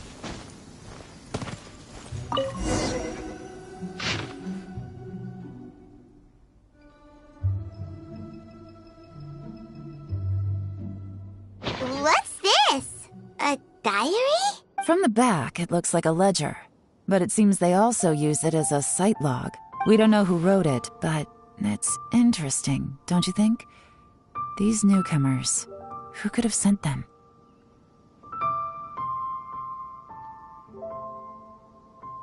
You think they're suspicious? Yes. Look, it says right there, one of them's already been promoted to team leader. At this rate, by the time the Qingshu Pool redevelopment plan is ready to roll, they'll be the technical backbone of the team.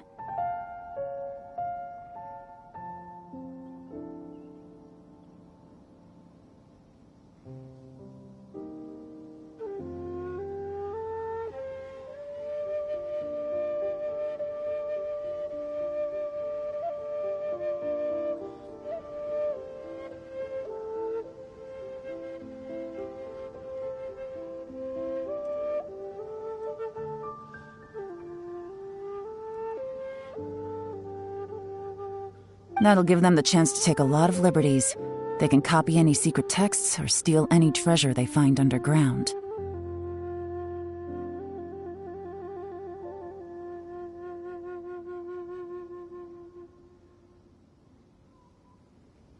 Imagine if we didn't suspect anything. By the time Jur-E recommends the Blackcliff Forge for the excavation project, at most we would maybe do a fresh background check on the place. No red flags if all they did was change some key staff. And even if we decided to vet the staff individually, they'd have had more than enough time by then to come up with fake identities. That's the advantage of planning this far in advance. It was a clever move. When you put it like that, it all makes sense. If we hadn't found this out, someone else would have stolen the treasure.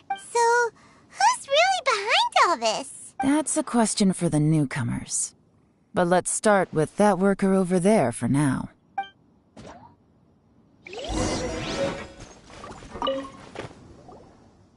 Excuse us. We want to ask you about the newcomers.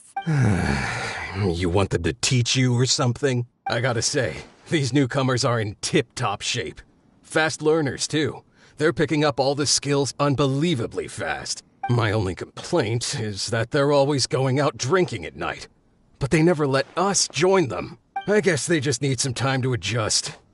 I'm sure we'll get to know each other over time. They go out drinking. This area isn't exactly renowned for the nightlife. I'm guessing it's a long trip to the nearest tavern. You got that right.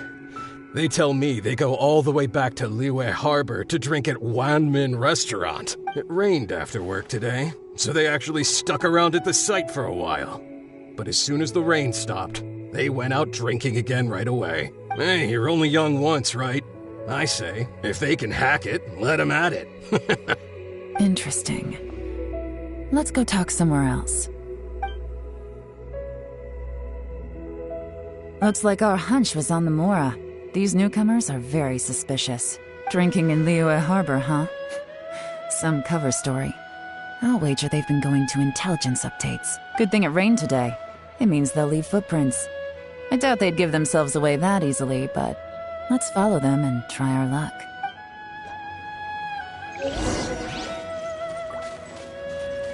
Wouldn't gliding be faster? They went that way! Hurry, we gotta catch up!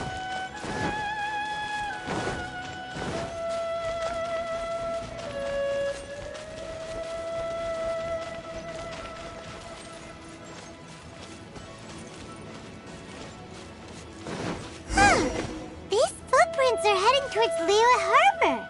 Maybe we were wrong about them.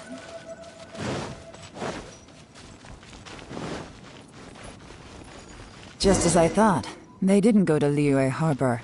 They went that way.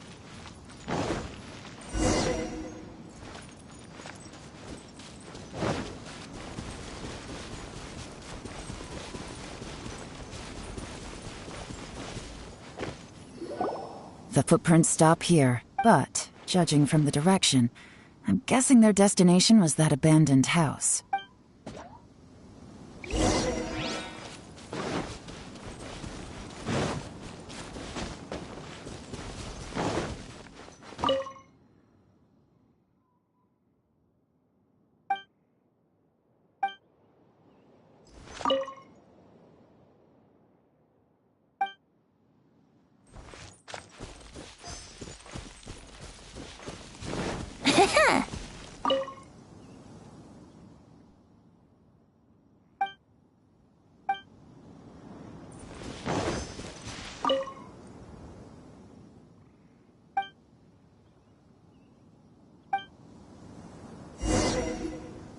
Looks like we were too late.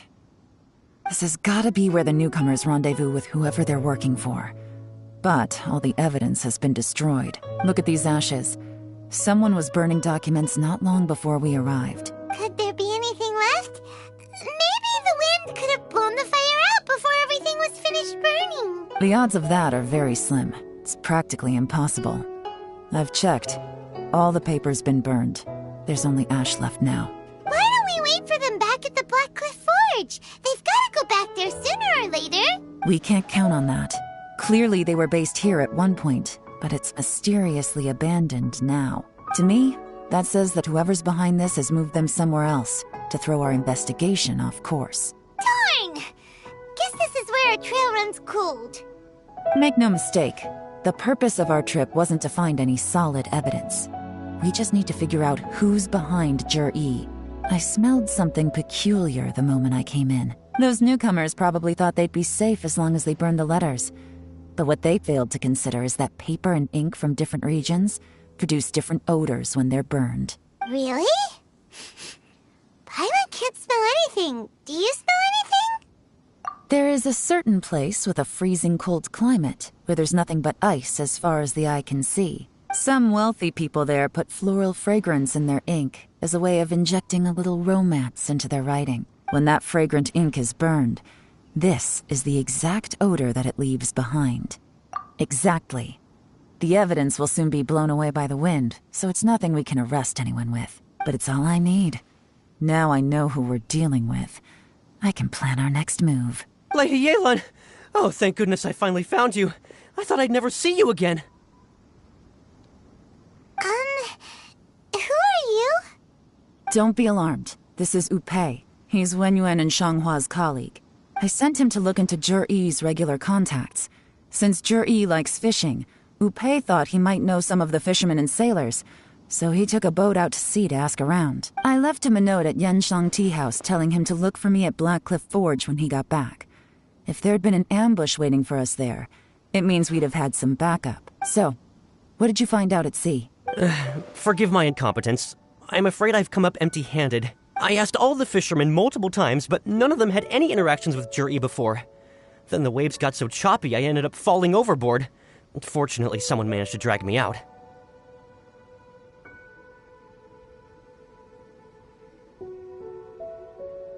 When I got back, I heard that you'd gone to Black Cliff Forge and might need backup, so I went straight there as fast as I could. Didn't even stop to change my clothes.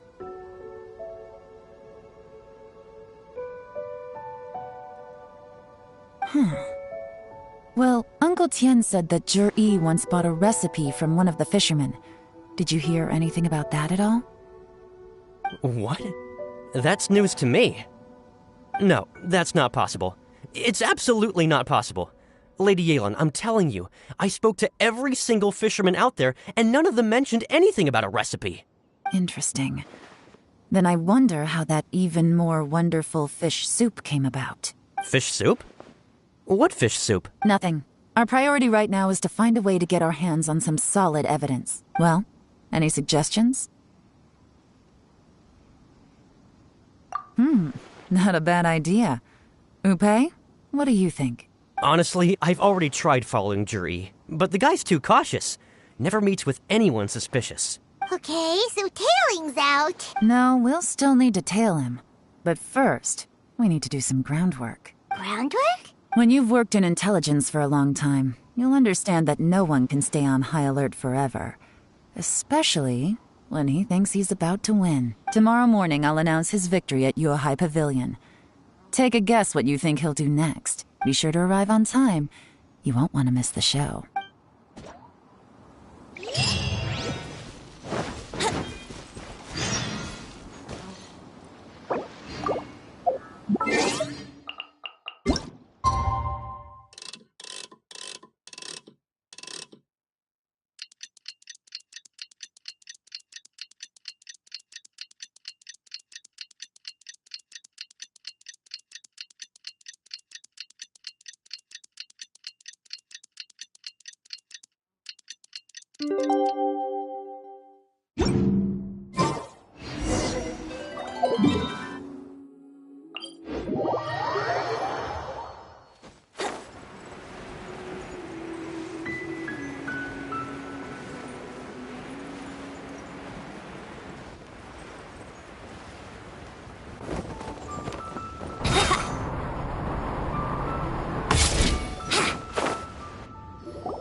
It looks like we're all here.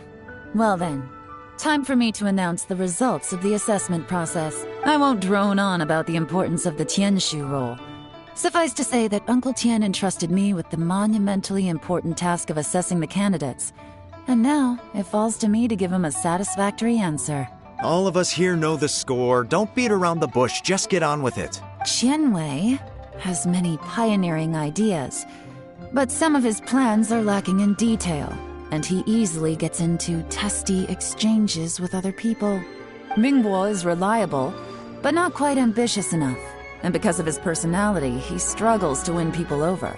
In contrast, Juri is evenly balanced across the board, and enjoys an excellent reputation in Liyue, after much consideration.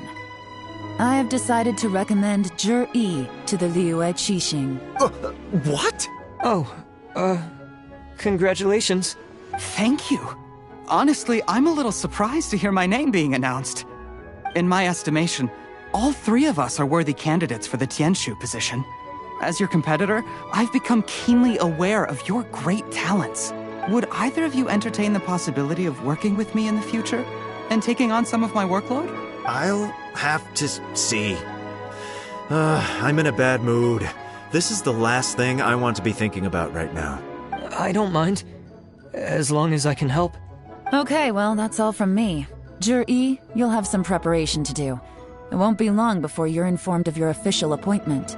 I hope you will work hard and make Uncle Tien proud. I will live up to the Tianshu name. On this, you have my word. I should go. I need to pack my things, and then I think a celebratory meal is in order. Would anyone like to join me? Count me out. I'm not in the mood for a celebration. Juri seems pretty relaxed now. This would be a good time to follow him. Hey, traveler, tell me something. What exactly does that guy have that I don't? If you can't answer that, I'm not accepting this result. I, also wouldn't mind knowing. Oh no, if we get stuck here, we won't be able to leave! Follow him. Yes, ma'am.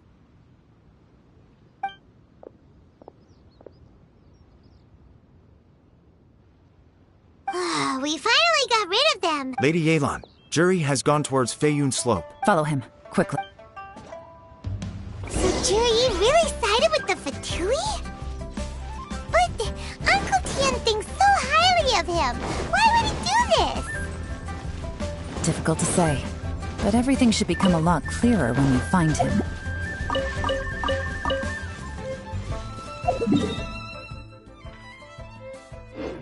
Wouldn't gliding be faster?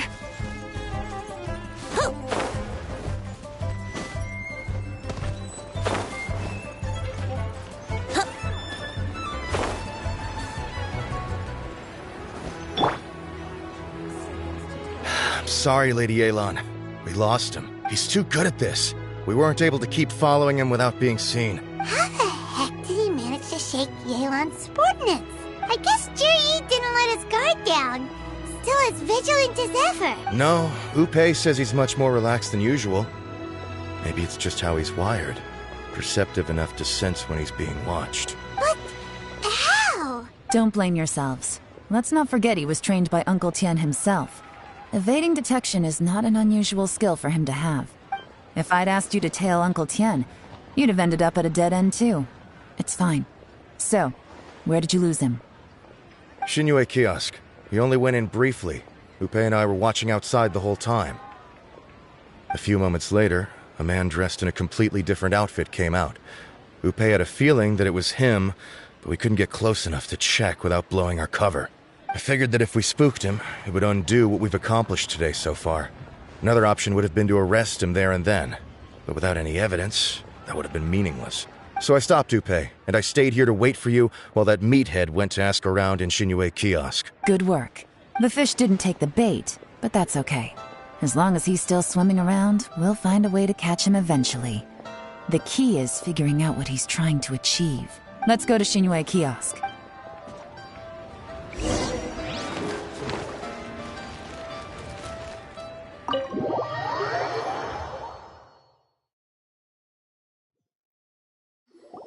Could you explain to me how that works? A guy like him comes in, changes his whole outfit right under your nose, and you don't even ask him about it? Our customers are free to dress however they please. What grounds would I have to question him? Okay, fair enough, but didn't you think it was just a little bit strange? Well, maybe I did, but it still doesn't give me the right to stop him. Enough. Let's tone this down a little. I'll make this quick. Just one question. What did he buy while he was here? Oh, he didn't buy anything. He just picked up a bottle of liquor that he ordered ages ago. A bottle of liquor? Yes, a very strong kind. Fiery, with a rich flavor. Not something the average customer would order. This gentleman ordered it in person from us a long time ago. He was only here today to pick it up. Liquor and wineware. I see. Let's go. Where to? Shigu Antiques.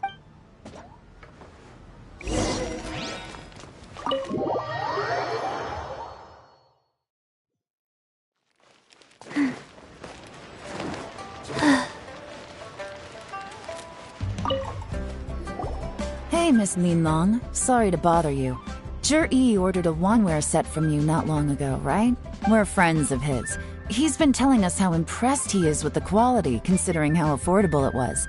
So we just had to come and take a look for ourselves. Sure. Which model are you looking for?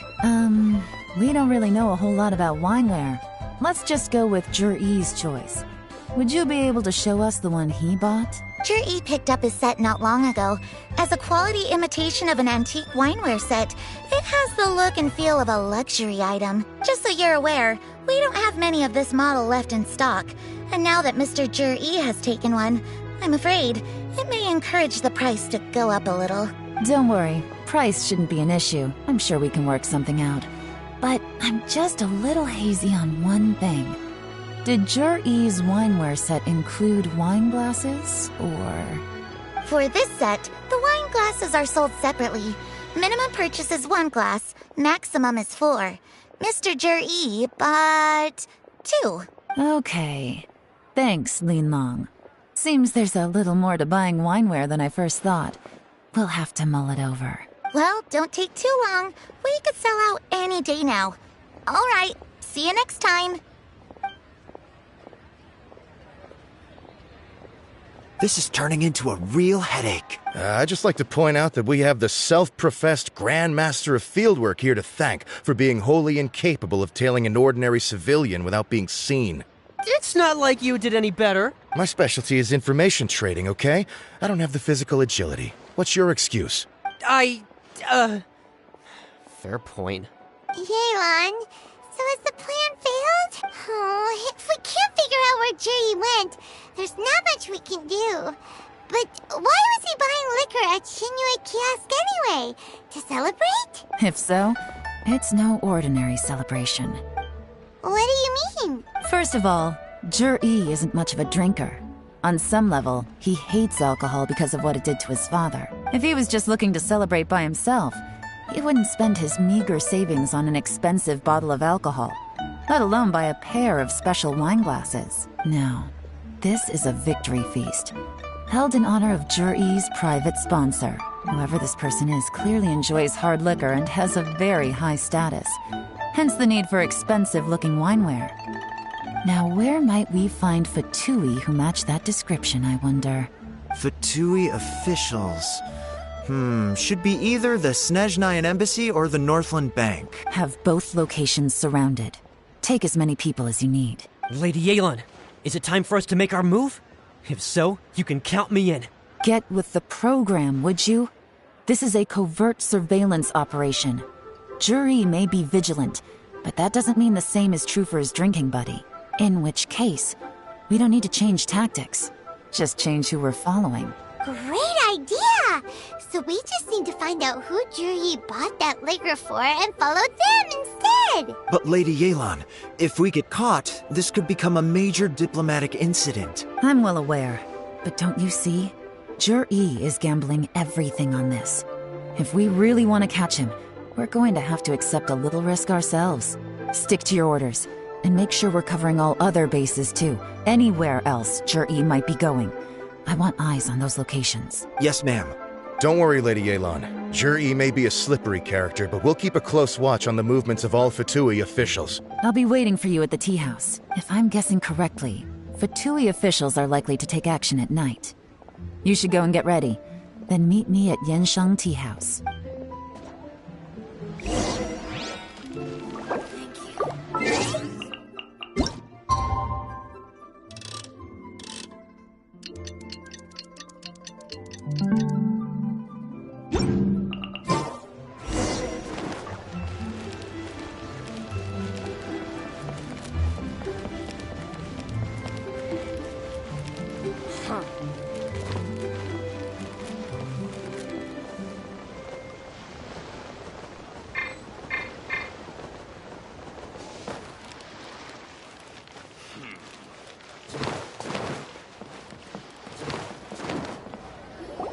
Perfect timing. Wenyuan just sent word that the Fatui ambassador, Yusupov, just left the embassy alone. He's heading in the direction of Qingshu Pool. Qingshu Pool? That's the place Jerry mentioned in his manifesto! It looks like that's where they've arranged to meet. Sensible choice, I'll give them that. Qingshu Pool is always crawling with monsters. Most people wouldn't dream of going there. It's one place they won't need to worry about being seen. Oh no, we gotta go get them! Let's go. If my hunch is correct, we just might hit the jackpot this time.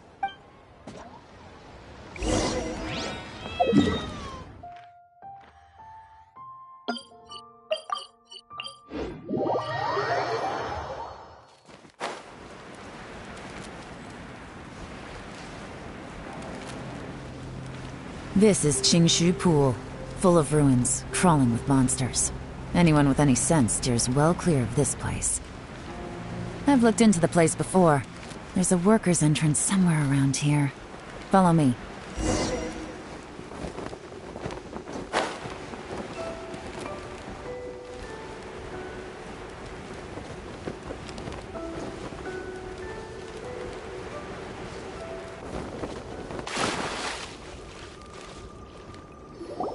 There's been some work done on this place in the past, but it's a bit of a labyrinth inside.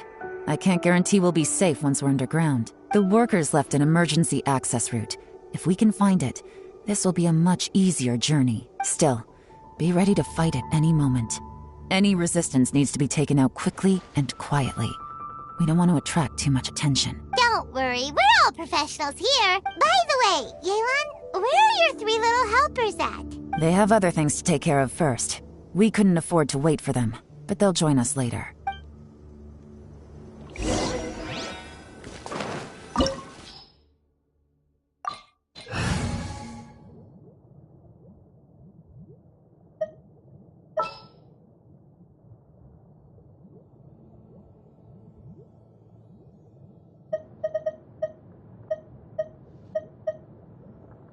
I am the man!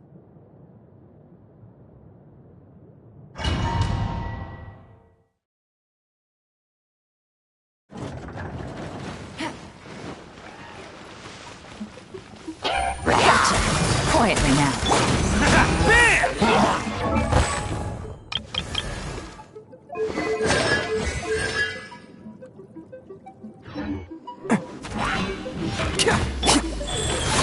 Opening box of Adepti. Brace yourself.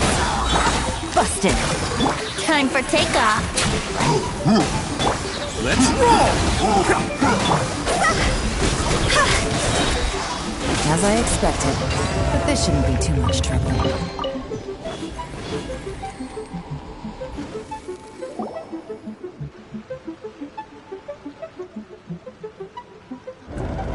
I see that? That's gotta be the Fatui ambassador here to meet Ji. Looks like he went through that door. That must be the emergency access route, right? Come on, let's hurry.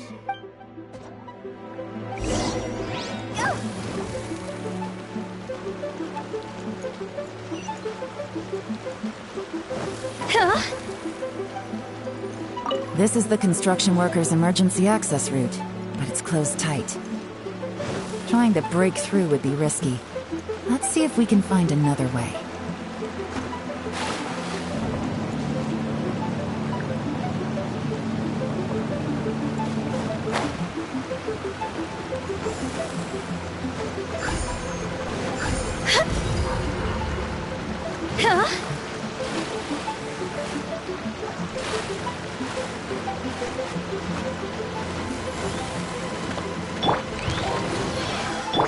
Gotcha. Attaboy! Game's up. Fun's over.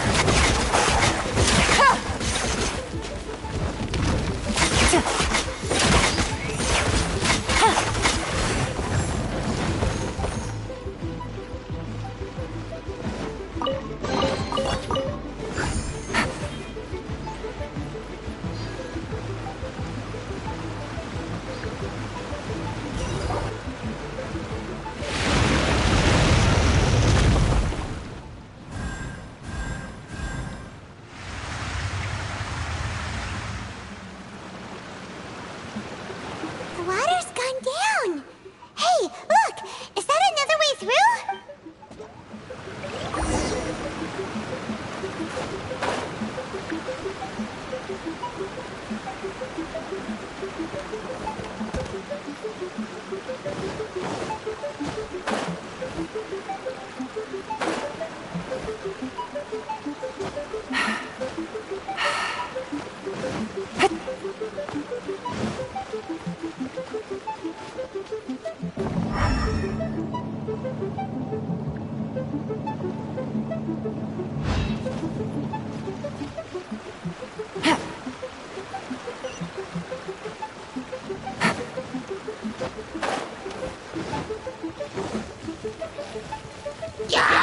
Busted. Yahoo!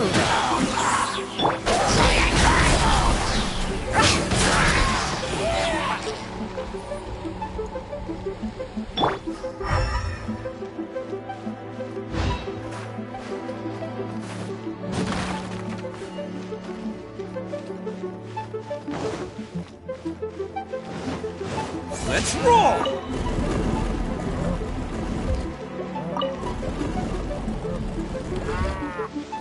Can't catch me.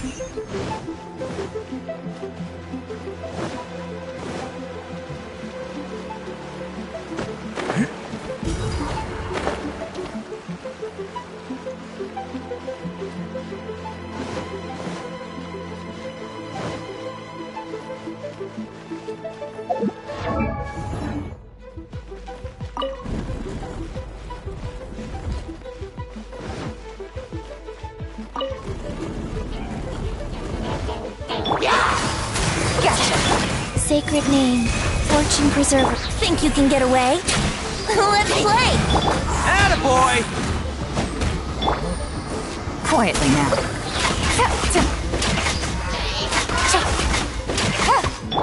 Here we go!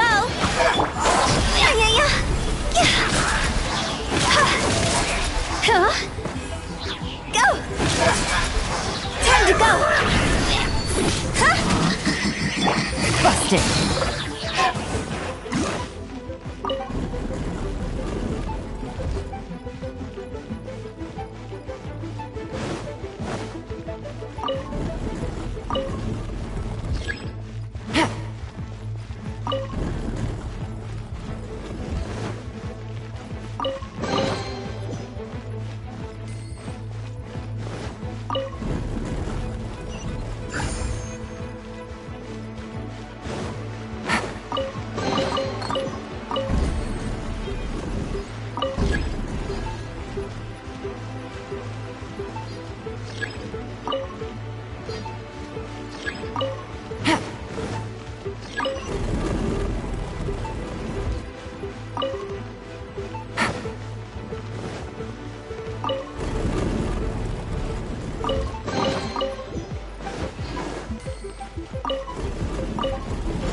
The water's flowed into the groove, and now the statues have lit up. Okay, now we should be able to move the statues.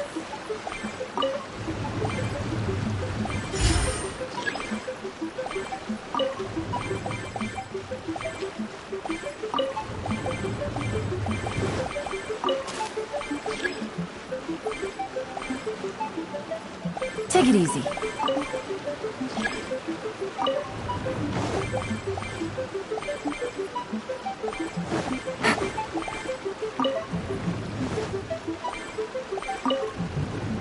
Take it easy.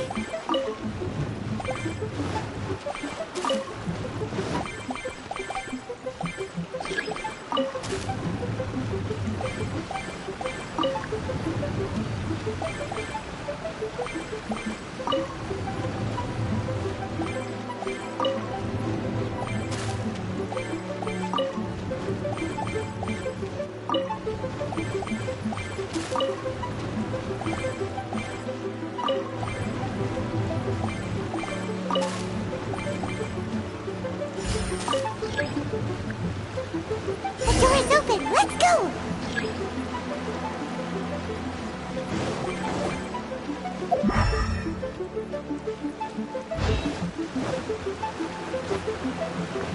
We should be nearly at the bottom now. Let's wrap this up.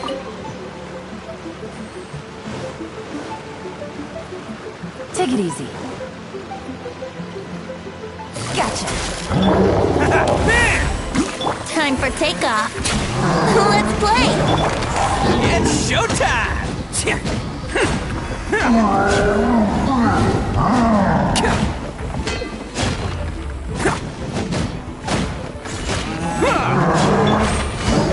Quietly now. Things are about to get dicey.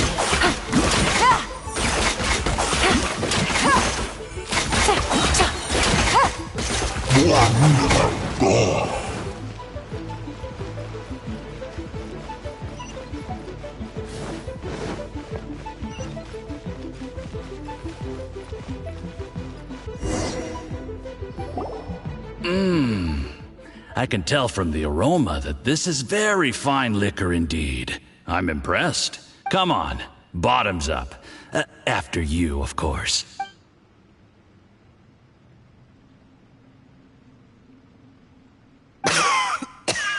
Oh, sorry. That went down the wrong way. I've never drunk anything this strong before. It'll take me some getting used to. You'll get there. If you want to stay friends with us, you have to drink with us. I'll do my best. You're more of a lightweight than I thought. Already struggling after one glass? I thought you were made of sterner stuff. You certainly kept it together when you were poisoning your teacher's soup. Come on, another round. Less talking, more drinking. Sure. You didn't leave me much of a choice, though, did you? Just the mention of poisoning sends shivers down my spine. I'm more timid than you realize. Every time I poisoned him, I had to hide away at home for a few days because I was so scared of getting caught. Look, I know it has not been easy for you, my friend. We appreciate all your hard work. But, I have to say, you really are quite a genius at poisoning people. I mean, the poison we brought from Snezhnaya is as strong as this wine, but you found a way to turn it into an imperceptible, slow-acting poison and came up with the idea of delivering it through fish soup. What was it you said? Oh, yeah. You said the soup's fishy flavor neutralizes the pungency of the poison, and this process even makes the soup tastier as a result. How did you think of that? It struck me one day when I was fishing. I'm lucky it did. Otherwise, I'm not sure I would have been able to fool Uncle Tien. You have performed excellently.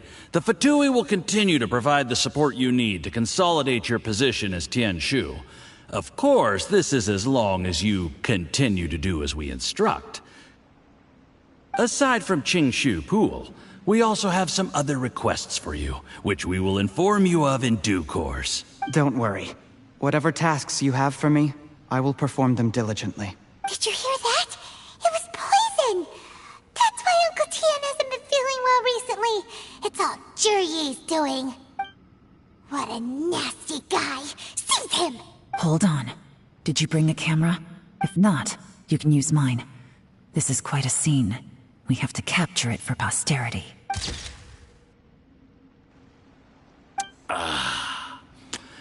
Excellent liquor. We've, seen no progress on the diplomatic front, and everyone has been eyeing up the treasure of Qingshu Pool. It's been a real headache for me. But soon, everything will be taken care of, and I can report back on a successful mission. Thank you, Juryi. I remember when I first saw you. I knew right away that you would make a good partner for us. Hey, do you still remember what I said to you? How could I forget? You said a lowly commoner like me could never be seen as a serious candidate for the Tianshu. No matter how hard I work, the only way is for you to shine bright in the Tianshu's darkest moment. I think you were absolutely right. Yes. Under normal circumstances, the gap between you and other people could only ever grow wider over time. Just look at your two competitors. Qian Wei had wealth. Ming Boa had reputation. But you had nothing. You were just another nobody. And that's why I decided to help you. You know, there's an old saying in the Fatui. Give a starving dog a bone, and it'll guard your home for the rest of its life. Yes. I cannot thank you enough for your generous support. You know, the best thing about you is that you do as you're told without complaining. Hey, keep up the good work, and I can assure you, you'll never have to worry about Mora again. Heck, when you're not in the company of the Fatui, you'll be able to throw your weight around as much as you want. How about that? Uncle Gao said that Juryi has low self-esteem. Seems he was right. He was worried that whatever advantage he might have now will diminish over time, so the Fatui persuaded him that he should act while he can. Do you have any more film in the camera? Then get ready to use it. Tonight's grand finale should be coming up any minute now. How well this goes for us depends on how Juryi plays his hand. Ooh, is there any more alcohol? Go on. Fill me up. I'm in a good mood today, and I'm gonna drink my fill. Make sure to get me home safely afterward.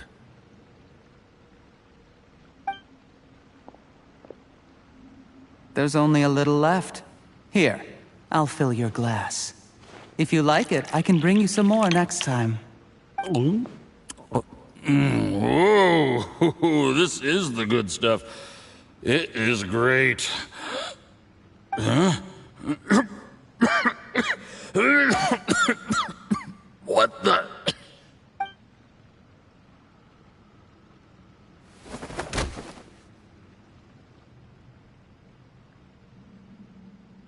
Yi, you poisoned my wine? But when? You seem surprised, Mr. Yusupov. How could you? How could I not? I've sacrificed years of my life studying and reflecting to prepare myself for this position. And in the end, I even had to poison my own teacher. You really think I'd put myself through all that just to become your little puppet? I don't want to bow down to anyone ever again. And that includes you. You imbecile. It's the Fatui who got you to where you are. Do you understand? If I disappear with no explanation, the embassy will come after you. They'll get to the bottom of this. Mark my words. Do you see the haystack in the corner? Underneath it is a pile of explosives. And next door in the dark room are the 3 undercover agents you sent to infiltrate the Black Cliff Forge. I'm gonna stay here till I see you slip into unconsciousness. Then I'm gonna set this on fire. Once the flames burn through the hay, they'll ignite the explosives, the ruins will collapse, and everything will be buried. What do you hope to? I took the liberty of leaving some evidence of your contact with the undercover agents at the Black Cliff Forge. It won't take long for people to join the dots. 2 missing person cases will become one as the truth gradually reveals itself. The Fatui planted undercover agents in the Black Cliff Forge to steal their signature ruin-grade explosives. Their plan was to blow through the solid floor tiles in the dead of night and seize the treasure of Qingshu Pool. But things didn't quite go to plan. Mistakes were made that led to the accidental deaths of the entire crew. Faced with the overwhelming evidence, the embassy won't investigate this any further. In fact, they'll be only too happy to blame it all on a rogue operation by you. It explains why you acted alone, while exonerating the rest of the embassy of any liability. Of course, none of that will have anything to do with me. When all of this comes to my attention, I'm afraid I'll have no choice but to cancel the Qingshu Pool redevelopment plan immediately. I guess then, I'll be Tianshu in my own right, with a clean record and well out of the Fatui's reach. Yi, do you really think you're gonna get away with this? The Fatui has a record of everything. That includes the poison, all interactions between us, even my trip here tonight. After I die, they'll come looking, and they'll get to the bottom of this. A record? Oh, you must mean the one in the hands of your second-in-command, Theophan? How do you know about that? Because when you contacted me, I also made contact with your associates. I have Theophan to thank for providing me with the poison I used on you today. He'll help me tie up all the loose ends. After all, your untimely demise comes with a few perks for him. He has been eyeing your position for a long time now. That traitor! Yi, you... Shh. Relax. It's over. After tonight, everyone gets what they want. And anyone else in the know is either my accomplice or about to be taken out of the picture. Sweet dreams, Mr. Yusupov.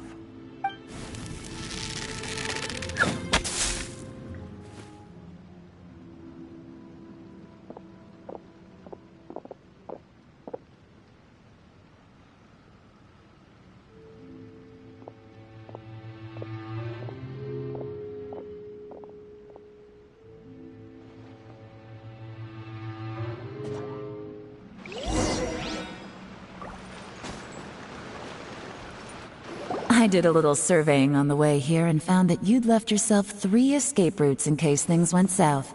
I have them all surrounded. If you're thinking of trying anything, save yourself the effort. The game's up. We were here the whole time and have pictures of everything. They came out pretty nicely. Want to see them? The game's up? Forgive me, I'm not quite sure what you're referring to, Miss Yelan. I happened to discover a Fatui operation here, so I approached them on the pretext of joining forces and eventually brought them down from within. If it pleases you, Miss Yelan, I'd be only too happy to have you join me in investigating this matter. This is how you want to play it, huh? Fine. You do you. All we need to do to convict you is establish that the poison in his system is the same as in Uncle Tien's. Nothing else you wanted to add? Let's leave it there then. Time to go. One wrong move and it all comes crashing down. I should have been more careful. You followed him here, didn't you? I was so focused on keeping myself out of sight, I forgot he was a potential liability. Let's talk about this, Yelan. I gave you my word that I would live up to the Tianshu name, and that much I can still guarantee. Your point being? When I take office, I can guarantee that I will act in your best interests. In fact, all of you here tonight can expect very generous treatment in the future. I don't deny that I used underhanded methods to get here. But given my lowly origins, what other choice did I have? You still don't get it, do you? Even now.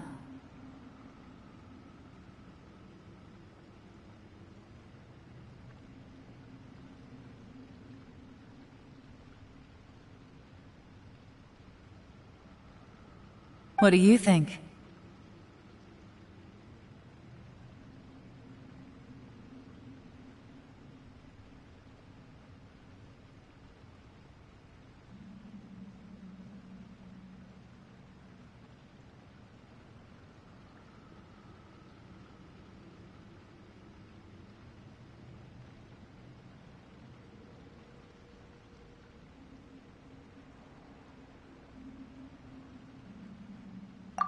Exactly.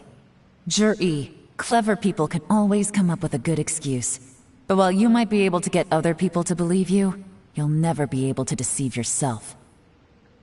There's nothing wrong with wanting to win other people's respect, but when has Uncle Tien ever looked down on you? He was like a teacher and a father to you, but you chose to repay that by poisoning him. Whatever positive goal you may have started out with, you threw it away in that moment. That's enough. Of course. What makes this even crueler is that you managed to convince yourself there was no other way. Uncle Tien was always going to give you this opportunity, even if you'd done nothing at all. Out of everyone in the world, he is the one who trusts you the most. So much that he drank your fish soup without doubting you, not for 1 second. That's enough! That's enough. Life is like fishing. It cannot be rushed. Whatever you do, impatience will accomplish nothing. I was just like you once, desperate to prove myself. Only later did I realize things do not always turn out the way you plan. But you have to keep calm to carry on. You're still young. Be patient, believe in yourself, and don't look outside yourself to prove your value.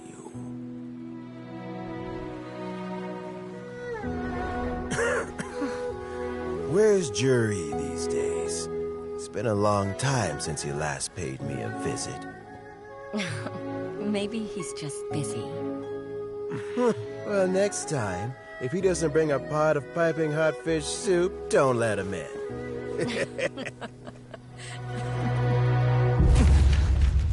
Whatever you were thinking about, you'll have plenty of time to mull it over in prison. Oh, I almost forgot.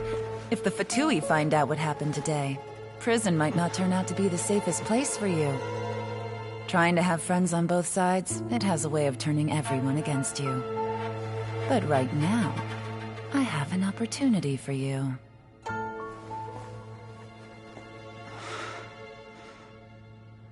Huh?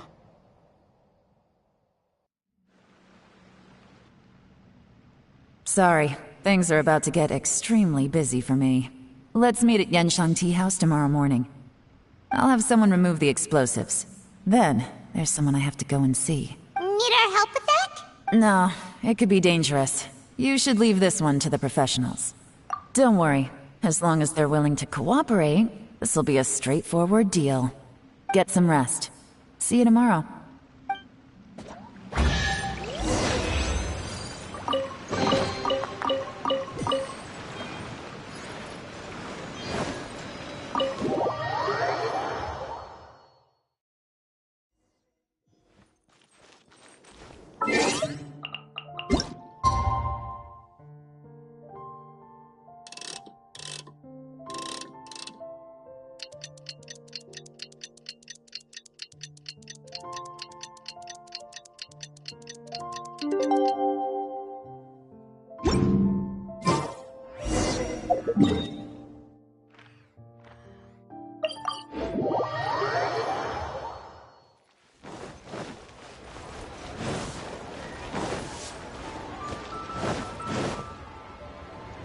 There is now no poison left in his system, but recovery from the damage already done will not happen overnight. Dr. Baiju, is my father going to be... You needn't worry too much. Keep taking the prescribed medicine every day, and a full recovery will take at most 2 to 3 years. It's good we caught it in time. A few days later, and the toxin would have built up in the internal organs. At that point, things would have been much more serious. How did they successfully secure such a seldom-seen poison? It seems the Fatui are extremely resourceful. Unfortunately for them, they were up against us. Uncle Tien will be heading off now. Remember to get plenty of rest and avoid overexerting yourself while you're recovering. Don't worry, I will. Thank you very much.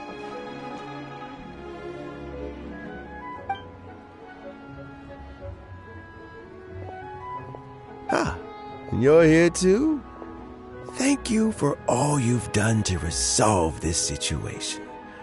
And I'll have to make some tea in a moment. You simply have to try it. Yes, the exhaustion seems to have gone.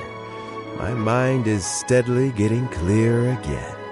Luckily, it looks like choosing the Tianshu's successor is suddenly not such a pressing issue after all. My work is mostly wrapped up, so I thought I'd take a minute to check in here. The assessment process comes to an end here, Uncle Tien. In my opinion, Zhi is not suitable for the position. But Qianwei and Mingbo both have potential. You have my gratitude. People can change their loyalties easily. I've always known this. But whenever it happens, it's still a dismal experience. Is it just Paimon, or is Uncle Tien not that surprised? Don't underestimate Uncle Tien. He wouldn't have appointed me as assessment officer if he hadn't had his doubts about Zhi. Normally, the Yue High Pavilion would be responsible for assessing the candidates. Isn't that right, Uncle Tien? Yes, to be quite honest, I wanted to trust him unreservedly. But I have to be responsible with the position of Tianshu. When I first met Zhi, I wondered if he had approached me with a hidden agenda. So I secretly investigated him. I concluded that he had no ulterior motives whatsoever. He just saw me as an ordinary fishing friend. In the end, even he changed. But when did it start? I never had any plans to recommend him directly, but I always intended to give him the chance to compete on a level playing field. Family background and fame mean everything to many people, but I don't attach great importance to them. I had no reputation to speak of when I first became Tianshu. I relied on Ganyu's assistance for all manner of things. What I really admired about Zhi was his intelligence and resilience. I have to admit, he's a smart guy, and very cautious. The intel suggests that the Fatui saw him as very low risk, but Zhi was still extremely careful with the poisoning. He chose that specific liquor from Xinyue kiosk because the fiery flavor would mask the bitterness of the poison, and he chose to wait until the Fatui official was drunk and had his guard down before delivering it to him. He also installed a secret compartment in the wine pot he bought to hold the poison. As the amount of liquor went down, he'd shake the pot to release the poison from the compartment into the liquor. Afterwards, we also found he had an antidote on him. Had the Fatui official grown suspicious, Jur-E would have drunk the poisoned wine himself, and then found an opportunity to take the antidote shortly afterwards. But that's still really dangerous. Yes. Had he drunk the poisonous wine, he still would have faced serious health consequences despite taking the antidote. He didn't hesitate to put himself in harm's way to achieve his goal. How is Jerry now? Well, I mean, he's sitting in a jail cell. Like Yanfei says, everyone who breaks the law has to pay the price. Still, he's cooperating. He didn't turn down my offer to strike a deal. I'll make sure there are plenty of guards around to keep him safe from anything the Fatui might be planning. A deal? Does this have to do with what you said to him when you arrested him? Yes, Jur-E's not the one I'm interested in. If he was as far as this went, I'd have handed the case off to my subordinates as soon as I realized. But once the Fatui became involved, things got a whole lot more interesting. I thought I might have the chance to catch a big fish. Well, did you? Almost. Unfortunately, it slipped off the hook at the last second. Uncle Tien? Yeon? What are you talking about? Paimon doesn't understand. Jur-E colluded with the Fatui to try and secure the position of Tianshu. Or, to put it the other way around, the Fatui made an attempt to interfere in the Tianshu selection process. With Yusupov in our hands and a statement from Jur-E, we could afford to continue with a diplomatic offensive. Also, we'd be able to gain control of Theophan, Yusupov's second-in-command. Then we'd have a pawn in the ranks of the Fatui. Pawns like this can be major assets. They open up all sorts of new options. Why else did you think I was investing so much time and effort into this case? So, okay, well, did your plan succeed? We got halfway. The first part went off without a hitch, and we passed all the information on to Lady Ningguang. But when we tried to make contact with Theophan, he was gone, along with all the evidence. The Fatui must be spying on us. Otherwise, they'd never been able to respond so quickly. I found out from other sources that the Harbinger Regrator got involved. The Fatui's main forces aren't concentrated here. Regrator was only treating this as a peripheral concern.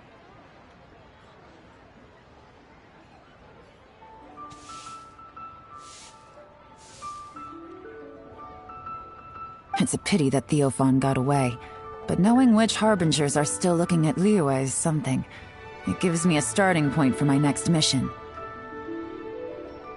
I have to ask, Yelan, do you have any desire to take over the position of Tianshu yourself?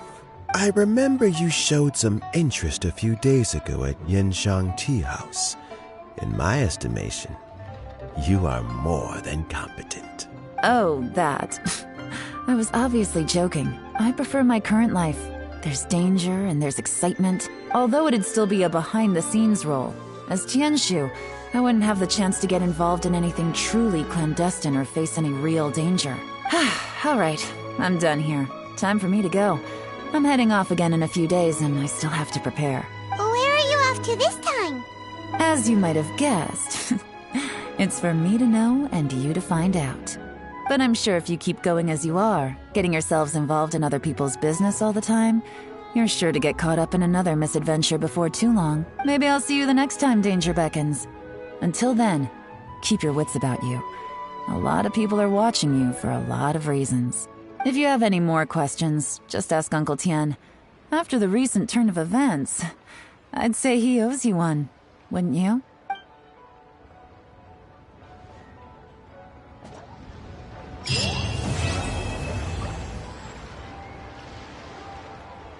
What would you like to know? Regrator is the 9th of the Fatui Harbingers, though likely the first among them where wealth is concerned. However, his wealth is not a mere question of how much more he has to his name. He has a very unique understanding of wealth, and what he's planning may very well shake the world to its core. Beyond that, I don't have a lot of information about him. If you need to know more in the future, you can ask Ning Guang.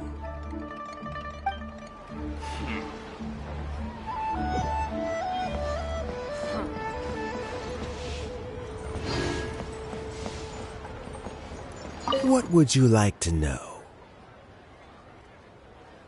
As Yelan says, now that I'm on the mend, I should have another few years' worth of work in me.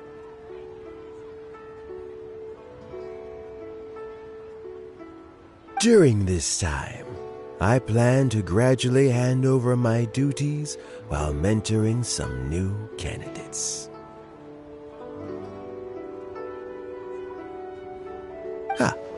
That reminds me. Chen Wei and Ming Bo are still waiting downstairs. I must go and have a chat with them shortly.